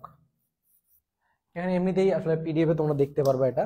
সো পিটাই হচ্ছে দ্বিমেরু ভ্রামক। এখানে দুইটা জিনিস মনে রাখবা, এই দুইটা সূত্রের ক্ষেত্রে একটা জিনিস মনে রাখবা, সেটা হচ্ছে যদি অক্ষে বলে, অক্ষে যদি প্রাবল্য বা বিভব বের করতে বলে তাহলে থিটার মানটা বসাবো হচ্ছে 0 ডিগ্রি, আর যদি লম্ব বা অভিলম্ব উল্লেখ থাকে প্রশ্নে, লম্ব বা অভিলম্ব এই কথাটা যদি উল্লেখ থাকে তাহলে হবে হচ্ছে 90 ডিগ্রি। এটা দুইটার ক্ষেত্রে, বিভবের ক্ষেত্রেও প্রাবল্যের ক্ষেত্রেও। এবং মনে রাখবা প্রাবল্যটা হচ্ছে দূরত্বের ঘনের সমানুপাতিক, আর বিভবটা হচ্ছে দূরত্বের বর্গের ব্যস্তানুপাতিক। এটা একটু মাথায় রাখবা, এই সম্পর্ক অনেক সময় আসে, এটাই আসছিল। আমরা একটু প্রশ্ন দেখবো জাস্ট। প্রশ্নতে কি আছে, একটি তড়িৎ দ্বিপলের জন্য তড়িৎ ক্ষেত্রের দূরত্ব আর এর সাথে কিভাবে পরিবর্তিত হয়। তড়িৎ দ্বিপল মানে হচ্ছে দ্বিমেরু, তড়িৎ দ্বিমেরুর জন্য তড়িৎ ক্ষেত্র মানে হচ্ছে তড়িৎ প্রাবল্য, ঠিক আছে, প্রাবল্য। এখানে জাস্ট একটু কথাগুলো চেঞ্জ করে দিচ্ছে, প্রাবল্য। তাহলে প্রাবল্যের সাথে আমরা কি জানি সম্পর্ক, 1/r কিউব। তাহলে ই প্রপোর্শনাল টু কি হচ্ছে 1/r ইনভার্স 3। সো এইটাই চাইছে যে কিভাবে পরিবর্তিত হয়, তাই ডি নাম্বার অপশনটা r ইনভার্স 3 আছে, এটাই হচ্ছে আনসার হবে, ঠিক আছে। ওকে, এরপর আমরা পরবর্তীতে যাব। পরবর্তীতে অন্যান্য এই অধ্যায়ে যে জিনিসগুলো দেখতে হবে সেটা হচ্ছে এটা চার্জের তলমাত্রিক ঘনত্ব। চার্জের তলমাত্রিক ঘনত্ব জিনিসটা কি, যে একক ক্ষেত্রফলের মধ্য দিয়ে যে পরিমাণে চার্জ প্রবাহিত হয় সেটাকে আমরা বলি হচ্ছে চার্জের তলমাত্রিক ঘনত্ব। সেখানে হচ্ছে কিউ বাই এ হবে, যেহেতু এখানে চার্জিত গোলক তার কারণে এটার ক্ষেত্রফলটা হবে 4πr²। তার মানে সিগমা প্রপোর্শনাল টু হবে হচ্ছে r², 1/r², অর্থাৎ ব্যস্তানুপাতিক। একটা গোলকের ব্যাসার্ধের বর্গের ব্যস্তানুপাতিক হচ্ছে চার্জের তলমাত্রিক ঘনত্ব। এটাকে আবার ফ্লাক্স ঘনত্ব বলা হয়, ঠিক আছে, ফ্লাক্স ঘনত্ব বলা হয়। এটা একটু মাথায় রাখবা। আরেকটা সূত্র মনে রাখবা, কিউ সমান আইটি, যেটা দিয়ে আসলে কিন্তু আমরা প্রবাহ বের করি। যদি একক সময় যে পরিমাণ চার্জ প্রবাহিত হয় সেটাকে বলে হচ্ছে প্রবাহ। তো সেখান থেকে কিউ সমান আসে হচ্ছে আইটি, এটা একটু মাথায় রাখবা জাস্ট। এই হলো কাহিনী। এখন আমরা জাস্ট একটা ম্যাথ দেখবো আসলে কি আছে। যদি 5 এম্পিয়ার তড়িৎ 3 ঘন্টা ধরে একটি বাতির মধ্য দিয়ে প্রবাহিত হয় তাহলে ওই বাতির মধ্য দিয়ে প্রবাহিত চার্জের মান কত। চার্জের মান হচ্ছে কিউ চাইছে, 15-16 সালে আসছে। কিউ সমান জানে আইটি, আই এর মান কত দেওয়া আছে, 5 এম্পিয়ার দেওয়া আছে। 3 ঘন্টা, ঘন্টাকে সেকেন্ডে নিতে হবে, তার মানে দুইটা সাইড দিয়ে গুণ করে দিব। তাহলে এখন আমি যদি গুণ করি, এখানে দেখো 3 5 15, 6 15 হয় 90, ঠিক আছে, 3 5 15, তাহলে 15 ইন্টু হচ্ছে 6 ইন্টু হচ্ছে 6, এটাকে এই যে দুটো শূন্য, এটাকে আমি গুণ আকারে লিখতে পারি হচ্ছে 100, এদিকে 100 লিখতে পারি, দেখো 100 লিখে রাখলাম এদিকে, তাহলে আমার জন্য সুবিধা হয়, ঠিক আছে। তাহলে এখানে কত হয়, 6 15 হয় হচ্ছে 90, 90 ইন্টু 6 ইন্টু হচ্ছে 100, 6 9 কত হয় 54, এখানে একটা শূন্য ছিল, এখানে দুটো শূন্য, এটা। তখন কি লিখবো, দেখো ওইখানে দেখো 5 এর ঘরে কোনটা আছে, 5 এর ঘরে অপশন দেখি কোনটা কয়টা আছে। এখানে 3 এর ঘরে আছে, 5 এর ঘরে আছে, 1 এর ঘরে আছে, 3 এর ঘরে আছে। তার মানে 5 এর ঘরে একটাই আছে, তার মানে ওইটার কাছাকাছি ওইটাই হবে आंसर। তার মানে দেখো ওখানে কোন কিভাবে কনভার্ট করছে 5.4 দিয়ে, তাহলে 5.4 ইনটু এই দেখো এখানে যদি আমি পয়েন্ট দিই, এইদিকে 4টা ঘর আছে, তার মানে এখানে কত হবে 10⁴ হবে, ঠিক আছে। আলটিমেটলি 10⁴ হবে, এখানে আমি দশমিক না দেই, এই যে 10⁴। তাহলে এইটা বি নাম্বারটা হচ্ছে आंसर, বি নাম্বারটা হচ্ছে আমার आंसर, চার্জের মান। সো এই হচ্ছে আমাদের স্থির তড়িতের চ্যাপ্টার। তো তোমাদের যদি কারো কোনো প্রশ্ন থাকে তোমরা আসলে এখন করতে পারো, অথবা হচ্ছে তোমরা চাইলে আমাদেরকে টেলিগ্রামেও জানাতে পারো কোনো যদি সমস্যা থাকে আসলে, ঠিক আছে। যদি কোনো সমস্যা থাকে টেলিগ্রামে জানাই দিও, অথবা চাইলে ইনবক্স বা যে কোনো জায়গায় তোমরা নক দিতে পারো এনি টাইম, ঠিক আছে। তো এখন আমরা সেমিকন্ডাক্টর ও ইলেকট্রনিক চ্যাপ্টারটা পড়বো। এটা অনেক ছোট একটা চ্যাপ্টার, সো এটা আমরা খুব দ্রুতই শেষ করে ফেলবো ইনশাআল্লাহ, ঠিক আছে। ওকে, তো সেমিকন্ডাক্টর ও ইলেকট্রনিক্স এর চ্যাপ্টারটা আমি শুরু করতেছি। সো প্রথমে এই অধ্যায় থেকে তোমরা যেটা আসলে পেনিক খাও সেটা ভাইয়া আসলে থিওরির জন্য এই অধ্যায় থেকে কি কি পড়বো। তো তোমাদের জন্য কিন্তু অলমোস্ট রেডি করে নিয়ে আসছি যে কি কি পড়বা। ভেরি ভেরি ইম্পর্টেন্ট জিনিসগুলো নিয়ে আসা হয়েছে, যে অর্ধ পরিবাহীর উদাহরণ, এটা হচ্ছে ভেরি ভেরি ইম্পর্টেন্ট, যে কোনো জায়গায় পরীক্ষা দাও এখান থেকে প্রশ্ন আসে। এবার হচ্ছে পি টাইপ এবং এন টাইপ অর্ধ পরিবাহীর বৈশিষ্ট্য, এটাও ইম্পর্টেন্ট একটা জিনিস।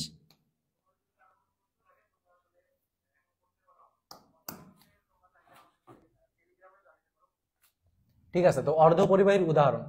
এখন হচ্ছে পি টাইপ এবং এন টাইপ অর্ধ পরিবাহীর বৈশিষ্ট্য। সো এই বৈশিষ্ট্যর মধ্যে যে জিনিসটা তোমাদের পরীক্ষায় অনেক বেশি আসে সেই জিনিসটা হচ্ছে ভাইয়া যে পি টাইপ তৈরি করার জন্য কি অপদ্রব্য মিশানো হয়, বা এন টাইপ তৈরির জন্য কি অপদ্রব্য মিশানো হয়। এই জিনিসগুলো কিন্তু তোমাদের পরীক্ষায় অনেক অনেক বেশি আসে, এবং ঢাবিতেও আসে, শুধু ঢাবিতে না সবগুলা ভার্সিটিতে আসে। সো এই টপিকটা অবশ্যই পড়তে হবে। সো এটা পড়তে গিয়ে তোমাদের হয়তোবা অনেকে প্যানিক মোডে চলে যাও। সো আমি এটা তোমাদেরকে একটু শর্টকাট দিয়ে শেখানোর চেষ্টা করব, ঠিক আছে? একটু তোমরা মনোযোগ দিয়ে দেখো। P type, N type. So তোমরা একটা জিনিস মনে রাখবা, আদার্স বৈশিষ্ট্যগুলো তোমরা বই থেকে পড়বা, আমি কিছু জিনিস বলতেছি, আমি যেগুলো বলি সেগুলো একটু দেখো এইখানে। তো তোমরা মনে রাখবা, টপ দিয়ে মনে রাখবা, টপ, টি ও পি, এই জিনিস দিয়ে মনে রাখবা, টি ও পি, টপ। এই জিনিস দিয়ে একটা জিনিস মনে রাখবা। কোন জিনিস মনে রাখবা? দেখো, টি, এখানে টি আছে আর পি আছে। আমরা কিন্তু পি টাইপে সবসময় স্মল পি লিখি, এখানে যদি বা বড় লিখছে পি টাইপ, আর এখানে হচ্ছে small N type. So P, এখানে টি যে আছে না, টি তে মনে রাখবা ট্রাইভ্যালেন্ট।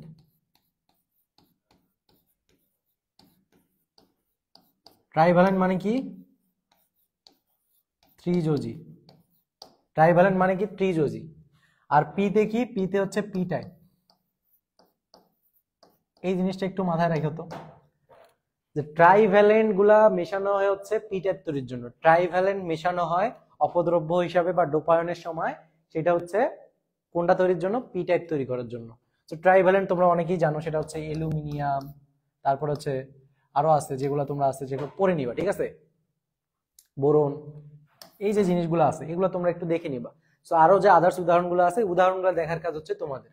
তাহলে এখানে কি হলো? পি টাইপ এবং এন টাইপ অর্ধপরিবাহীর বৈশিষ্ট্য। তো মেইন জিনিসটা আমি মনে রাখার যেটা, সেটা বলে দিলাম। তো তোমার যদি মনে নাও থাকে, তুমি কিন্তু আসলে অপশন দেখলেই বুঝতে পারবো কোনটা ত্রিযোজী। অপশন দেখলেই বুঝতে পারবো যে অ্যালুমিনিয়াম ত্রিযোজী। এটা কিন্তু 8-9 থেকে আমরা পড়ে আসতেছি যে ভাই অ্যালুমিনিয়াম ত্রিযোজী, বোরন ত্রিযোজী। তো এই জিনিসগুলো কিন্তু আমাদের আর নতুন করে পড়ার কোনো দরকার হয় না, ঠিক আছে? সো দেখো, টপ, তার মানে এইটা বাদে যেগুলো থাকবে বাকিগুলো হচ্ছে এন টাইপ। তাহলে এন টাইপে কোনটা? এন টাইপে হচ্ছে পঞ্চযোজী। আমরা জানি ডোপায়ন করার জন্য দুইটা যোজনী সিলেক্ট করা হয়, একটা হচ্ছে ত্রিযোজী আর একটা হচ্ছে পঞ্চযোজী। তাহলে ত্রিযোজী যদি পি টাইপে সিলেক্ট করা হয়, তাহলে অবশ্যই পঞ্চযোজীটা এন টাইপ তৈরিতে ব্যবহার করা হবে। খুবই সিম্পল। সো এখান থেকে পড়বা। এবং বিভিন্ন যন্ত্রাংশের কাজ, যেমন হচ্ছে ধরো রেকটিফায়ার হিসেবে ব্যবহার করা হয় কোনটা, তারপরে হচ্ছে ট্রানজিস্টরের কাজ, ডায়োডের কাজ, পিএনপি ট্রানজিস্টরের কাজ, ঠিক আছে? এই জিনিসগুলা তোমরা একটু জাস্ট দেখে নিবা বই থেকে। এখানে সব বই, যেগুলা বই আছে তোমার কাছে, সেটা থেকেই তুমি পাবা এটা। সো এই জায়গা থেকে তোমরা এই থিওরিগুলো কভার করে নিবা, ঠিক আছে?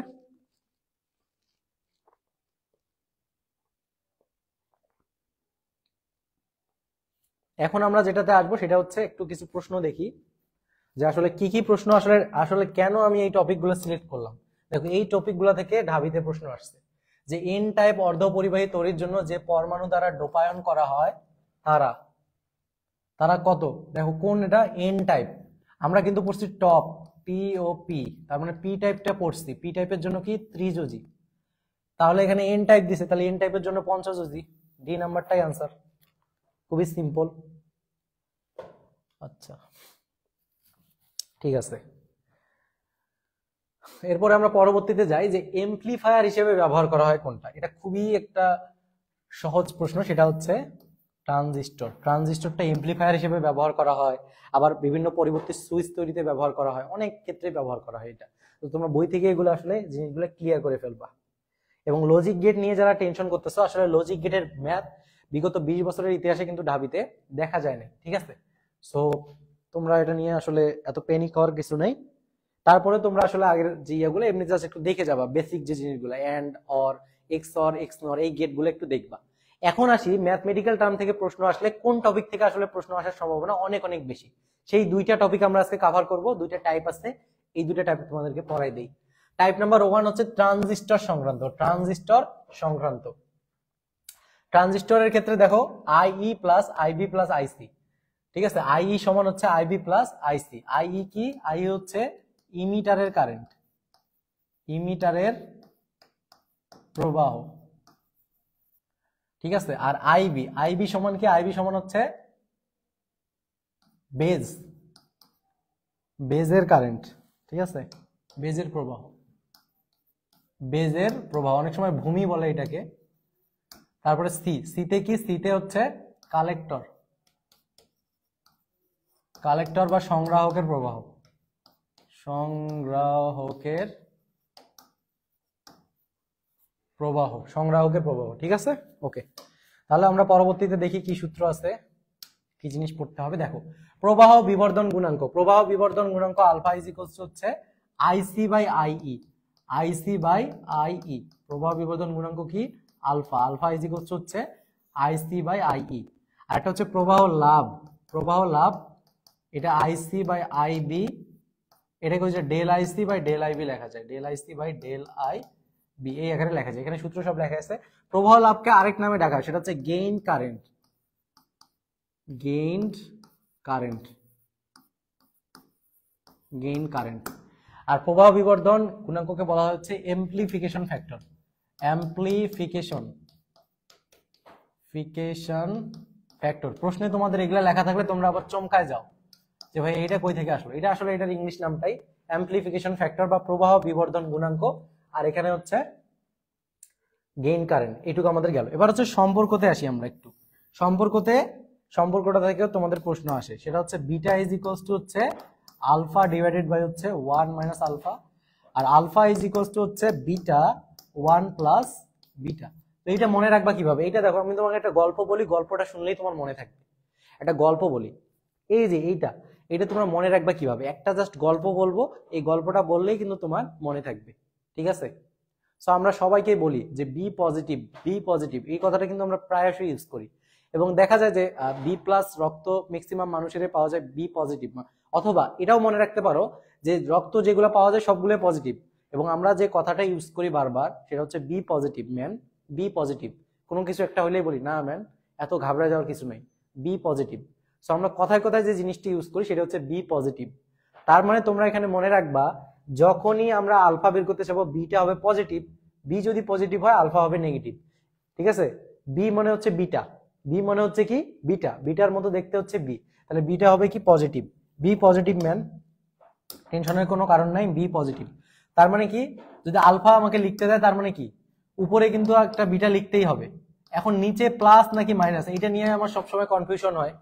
অথবা আমাকে যদি বিটা বের করতে দেয়, আমি উপরে সবার আগে আলফা লিখি, তারপরে এখানে 1 আলফা। এখন এইটা প্লাস নাকি এইটা প্লাস, এইটা প্লাস নাকি এইটা প্লাস, এইটা নিয়ে তোমাদের কনফিউশন হয়। সো এই কনফিউশন দূর করার উপায় কি? বি পজিটিভ হয়ে যাও, বি পজিটিভ হয়ে যাও, তাহলে তোমার আর কোনো কনফিউশন নাই। তাহলে বি পজিটিভ, তাহলে বিটার সামনে পজিটিভ, তাহলে আলফার সামনে নেগেটিভ হবে। একটা পজিটিভ হলে তো আরেকটা নেগেটিভ হবে, তাহলে দুটার মধ্যে মনে রাখবে একটা, বাকিটা অটোমেটিক হয়ে যাবে, ঠিক আছে? সো এইভাবেই তোমরা মনে রাখবা।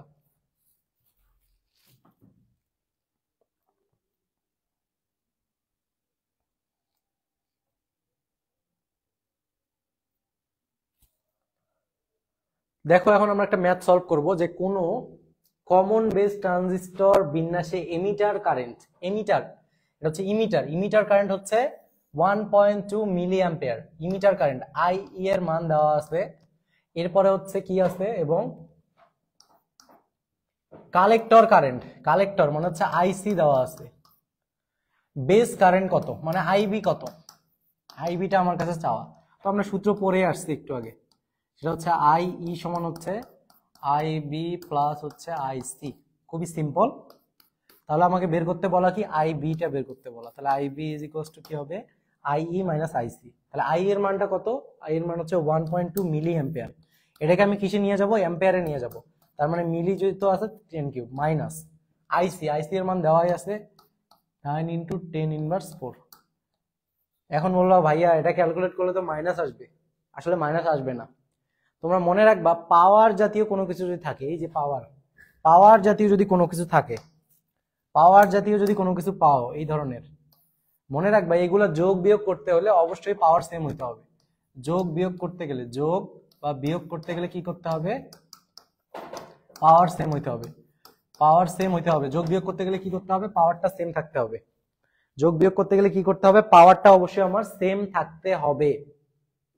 তাহলে আমার এখানে পাওয়ার সেম আছে নাই, তাহলে দেখো ওখানে ইনভার্স 4 আছে, তো এই জিনিসটাকে আমি ইনভার্স 4 বানাইতে পারি কিনা দেখো। এখানে আমি যদি এটাকে 12 লিখি, 12 ইন্টু 10 ইনভার্স 1, 12 ইন্টু 10 ইনভার্স 1 মানে কি?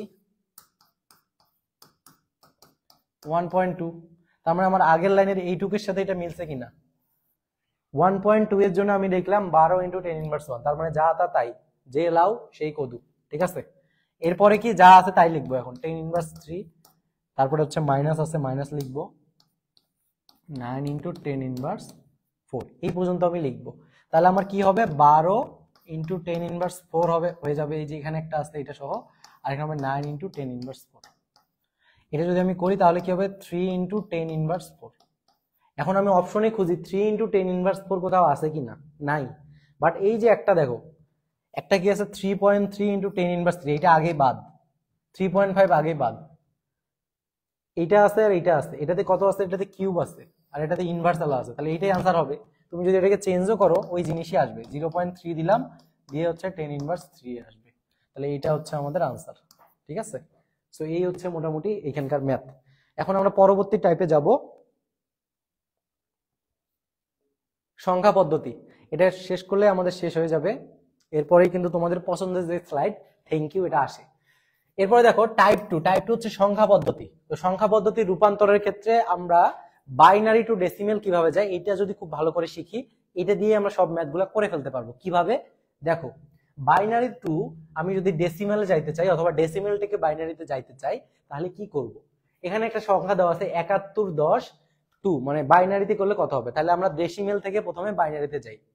ডেসিমেল থেকে বাইনারিতে যাইতে তোমাকে যে কাজটা করতে হবে মনে রাখবা, এইখানে যে সংখ্যাটা থাকবে আমরা প্রথমে এই যে এরকম একটা ক্রম লিখব, সেটা কি 1 2 1 2 4 8 16 32 64 আর 128। দেখো এইখানে যে সংখ্যাটা থাকবে আমরা ডাবলিং পদ্ধতি অনুসরণ করব। ডাবলিং পদ্ধতি, ডাবলিং রুল। ডাবলিং রুল কি, এক থেকে এইভাবে যাইতে থাকবো, একের দুই হচ্ছে, একের দ্বিগুণ হচ্ছে 2, 2 এর দ্বিগুণ হচ্ছে 4, 4 এর দ্বিগুণ হচ্ছে 8, 8 এর দ্বিগুণ 16, এভাবে লিখতে থাকবে। এটা কত দূর লিখবো, এইভাবে যে লিখবো কত দূর লিখবো আসলে, যে সংখ্যাকে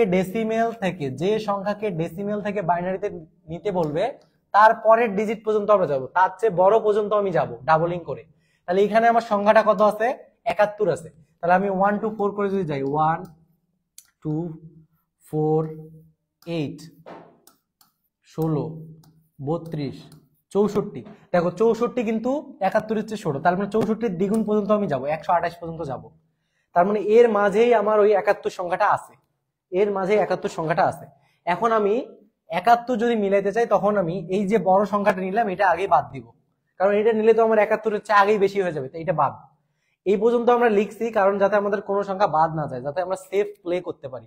সেফ প্লে করার জন্যই কিন্তু আমরা জাস্ট এখানে 128 পর্যন্ত আসছি। কথা কি ক্লিয়ার? তার মানে আমাকে যদি ডেসিমেল থেকে বাইনারিতে যাইতে বলে তাহলে আমি কি করব, ডেসিমেল যে সংখ্যাটা থাকবে তার পরবর্তী বড় সংখ্যা পর্যন্ত, তার চেয়ে বড় সংখ্যা, তার চেয়ে বড় মানে তার পরবর্তী বড় সংখ্যা পর্যন্ত আমি ডাবলিং করব। ডাবলিং করার পর কি করব, ওই বড় সংখ্যাটা আগে কেটে দিব, তারপরে এই দিক থেকে ওই সংখ্যাটা যোগ করে এই যে এগুলা দিয়ে মেলানোর চেষ্টা করব আমার 71 মেলে কিনা, এগুলা দিয়ে 71 মেলানোর চেষ্টা করব এই দিক থেকে গিয়ে। এখন আসো 71 আছে, তার মানে আমি 64টা নিতে পারি। 64 পর কি আমি 32 নিতে পারবো? 64 আর 32 করলে কিন্তু 71 পার হয়ে যাবে, তার মানে এটা নিতে পারবো না। নিতে যেটা পারবো না সেটা হচ্ছে 0, যেটা নিতে পারবো সেটা হচ্ছে 1, আর যেটা নিতে পারবো না সেটা হবে 0। 16 যদি নেই, 16 আর 64, 16 আর 64 তো 80, এটাও নিতে পারবো না, তার মানে 0। তারপরে 8, 64 আর 8 কত হবে 72, এটাও নিতে পারবো না। তারপরে 64 আর 4 কত হয় 68 হয়, তার মানে এটা নিতে পারবো, তার মানে আমার 68 হয়েছে, এটা এটা মিলে 68 হয়েছে। 68 সাথে যদি 2 নেই তাহলে 70 হবে, এখানে যদি একটা নেই তাহলে কত হবে। দেখো যে যেগুলাতে 1 আছে সেগুলা হচ্ছে আমরা কাউন্ট করব, আর যেগুলাতে 0 আছে এগুলো কাউন্ট করব না। যেগুলাতে 1 আছে সেগুলো কাউন্ট করব, আর যেগুলাতে 0 আছে সেগুলো আমি কাউন্ট করব না। তাহলে দেখো এখানে, তার মানে এখানে কত 64, 64 আর 4 হচ্ছে 68, 68 2 70 আর 71, তার মানে ঠিক আছে। তার মানে এখন এখানে ব্র্যাকেট দিয়ে 2 দিয়ে দিব, এটাই হচ্ছে आंसर। এটা সমান কত, এটা সমান 71। ঠিক আছে, এখন যদি রিভার্স হয়, আমি যদি উল্টা দিক থেকে আসতে চাই তাহলে কি হবে। ধরো আমার কাছে একটা বাইনারি সংখ্যা আছে, তোমরা এখানে খেয়াল করো, আমার কাছে একটা বাইনারি সংখ্যা আছে 1011, তো এইটাকে আমি ডেসিমেলে কিভাবে নিয়ে যাব। তখন এই সংখ্যার নিচে আমি এই কোডটা লিখবো, এই যে কোড, এই ডাবলিং কোডটা লিখবো, এই যে 1 এর নিচে 1, এটার নিচে 2, এটার নিচে 4, এটার নিচে 8। এখন দেখো ভাইয়া, যে জায়গায় 0 আছে, যে জায়গায় 0 আছে ওইটা বাদ দিব, ওইটা কেটে দিব আগে। যে জায়গায় 0 আছে কেটে দিব, দিয়ে বাকি যেগুলো থাকবে সেগুলো যোগ করব। তাহলে বাকি কি কি আছে, 8 2 10 আর 1 11, তার মানে 11 11 10। তার মানে এটাকে যদি আমি এই বাইনারিটাকে যদি আমি ডেসিমেলে নিয়ে আসি তাহলে 11 হবে। ঠিক আছে, আরেকটা জিনিস মনে রাখবা, হেক্সাডেসিমেল থেকে বাইনারিতে গেলে তোমার 4 বিট ইউজ করবা। এই বিটটা তো চলতেই থাকবে, এটার মধ্যে 4টা বিট ইউজ করে করবা। এরপরে অক্টাল থেকে বাইনারিতে যদি যেতে চাও তাহলে কত বিট ইউজ করবা? 3 বিট। এখানে ভুল দেওয়া আছে, 3 বিট কোড ইউজ করবো, 3 বিট এইভাবে। সো আমরা একটু দেখি আসলে যোগ বিয়োগ কিভাবে তাড়াতাড়ি করতে পারি। আমরা তো যোগ বিয়োগ করতে গিয়ে 1 এর কমপ্লিমেন্ট, 2 এর কমপ্লিমেন্ট, হাবি যাবে অনেক সূত্র মুখস্থ করি, বাট কিছুই করতে হবে না। আমরা জাস্ট একটা সলভ করব, তাহলেই তোমাদের ক্লিয়ার হয়ে যাবে। একটু দেখো, বাইনারি সংখ্যা এত হতে বাইনারি সংখ্যা এত এর বিয়োগফল হলো। এখন তোমাকে কি করতে হবে? এত মানে কমপ্লিমেন্ট নির্ণয় করতে হবে, 1 এর কমপ্লিমেন্ট, 2 এর কমপ্লিমেন্ট, তারপরে হাবি যাবি, বাইনারি সূত্র জানা লাগবে, 1 1 যোগ করলে কত হয়, 1 1 ক্যারি থাকে, হাবি যাবি। এত কিছু জানার কোনো দরকার নেই, জাস্ট একটু লক্ষ্য করো, জাস্ট একটু লক্ষ্য করো।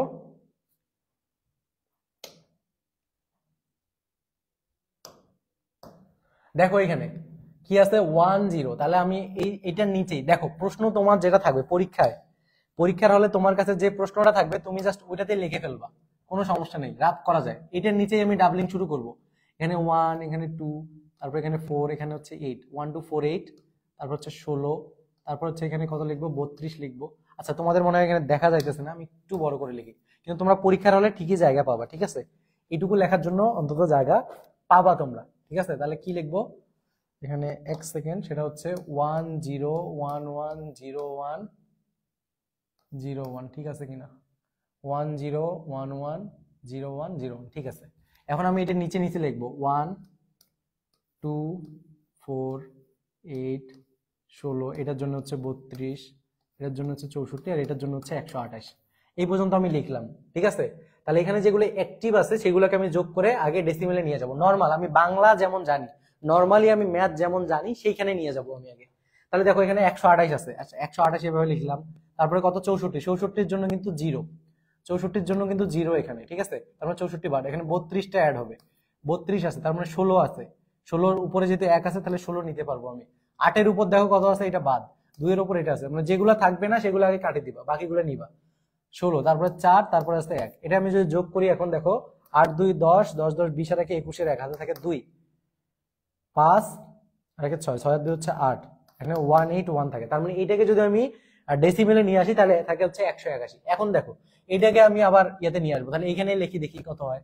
এটার জন্য হচ্ছে 1, এটার জন্য হচ্ছে 2, এটার জন্য হচ্ছে 4, এটার জন্য হচ্ছে 8, এটার জন্য হচ্ছে কত, 16, এই পর্যন্ত। তার মানে 0 কোনগুলাতে আছে, এই দুটাতে, তার মানে এই লাইন পুরো কাটা। তার মানে কত থাকতেছে, 6 2 16 আর 2 18 আর 1 19 থাকতেছে এখানে, তার মানে 19। তার মানে আমাকে এইটুকুই জাস্ট বিয়োগ করতে হবে, 181 থেকে 19 বিয়োগ করতে হবে, তাহলে যেটা পাবো সেটাকে বাইনারি করলে আমি এখানে অপশন মিলাইতে পারবো। তাহলে এখানে আসি এখন, তাহলে 181 মাইনাস হচ্ছে কত, 19। তোমাদের হয়তো বা মনে হচ্ছে এত টাইম লাগতেছে, ভাই এত টাইম আসলে লাগবে না, তুমি যখন করবা খুব তাড়াতাড়ি হবে, আমি জাস্ট বুঝাচ্ছি এই জন্য টাইমটা বেশি লাগতেছে। এখন এখানে কত থাকতেছে, 2 6 1, তাহলে 162। এখন 162কে আমি বাইনারিতে রূপান্তর করলে আমার কিন্তু ম্যাথ শেষ। এবং 162কে যদি আমি রূপান্তর করতে চাই তাহলে আমার লিখতে হবে কত পর্যন্ত, 128, 128 এর দ্বিগুণ পর্যন্ত লিখতে হবে। দেখো তাহলে আমরা একটু এখানে লিখি 1 2 4 8 16 32 64 128, ওয়েট, 128 এর দ্বিগুণ কত হবে, 256 হবে, 256। আমি বলছি এখানে যে সংখ্যাটা থাকবে তার চেয়ে বড় সংখ্যাটা পর্যন্ত আমরা ডাবলিং করবো, তার চেয়ে বড় এইটা এই পর্যন্ত করছি, তার মানে ওই পর্যন্ত আগে বাদ। এখন আমি এইটা মিলাইতে চাই, 162 মিলাইতে চাই, তাহলে কত কত বসাইতে হবে, 162 যদি মিলাইতে চাই তাহলে কত কততে আসতে হবে, তাহলে 128 আমি নিতে পারবো নির্দ্বিধায়, 128 নিতে পারবো। 128 এর সাথে যদি 64 যোগ করে এটা 180-র উপরে চলে যাবে, এটা আর হবে না। তারপর এখানে 32 কিন্তু আমি নির্দ্বিধায় নিতে পারবো, ঠিক আছে? 32কে আমি নিতে পারবো। 128 আর 32 করলে কত হয় সেটা আমরা জানি। দেখো 128 আর 32 আমি যোগ করে ফেলবো, 128 আর 32 করলে কত হবে, 160 হয়ে যাবে, 160 হয়ে যাবে। 128 আর 32 করলে কত হবে, 160 হয়ে যাবে। তার মানে আমার আর 2 দরকার শুধু। দেখো 2 কোথায় আছে, এখানে আছে, তার মানে এখানে 1 দিব, বাকি সবগুলা আল্লাহর হস্তে 0 দিয়ে দিব, আল্লাহর হস্তে 0 দিয়ে দিব। দেখো এখন এটা যেটা হবে সেটাই আমার আনসার, এটা হচ্ছে 2, এটা হচ্ছে আমার সেই বাইনারি সংখ্যা। তার মানে 10 1010 কোথায় আছে দেখি, 10 11, এটা বাদ, 10 1010 এই যে এটাতে আছে, তার মানে এটাই হচ্ছে আমার আনসার, 10 1010 এটাই হচ্ছে আমাদের আনসার। সো আশা করি তোমরা বুঝতে পারছো।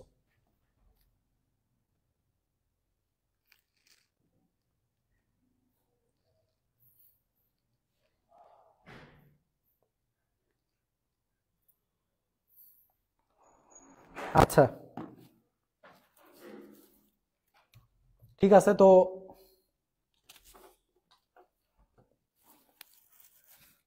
তোমাদের পছন্দের স্লাইড আছে এরপরেই। এরই মধ্য দিয়ে কিন্তু আমাদের আসলে স্থির তড়িৎ এবং সেমিকন্ডাক্টর ও ইলেকট্রনিক্সের যে চ্যাপ্টারটা, এই দুটো চ্যাপ্টার আমরা শেষ করার চেষ্টা করলাম। তোমরা যারা আসলে দেরিতে জয়েন করতে পারোনি তারা পরে ক্লাসটা করে নিবা এবং একটা ভালো নোট তৈরি করবা। আশা করি তোমাদের পরীক্ষা এখান থেকে কমন আসবে, ঠিক আছে? সো পরবর্তী ক্লাস পর্যন্ত সবাই সুস্থ থাকো, সাবধানে থাকো এবং নিয়মিত পড়ালেখা করো। ঢাবিতে তোমাদের সবার একটা সিট নিশ্চিত হোক, এই কামনায় শেষ করছি আজকের ক্লাস। দেখা হবে বিজয়।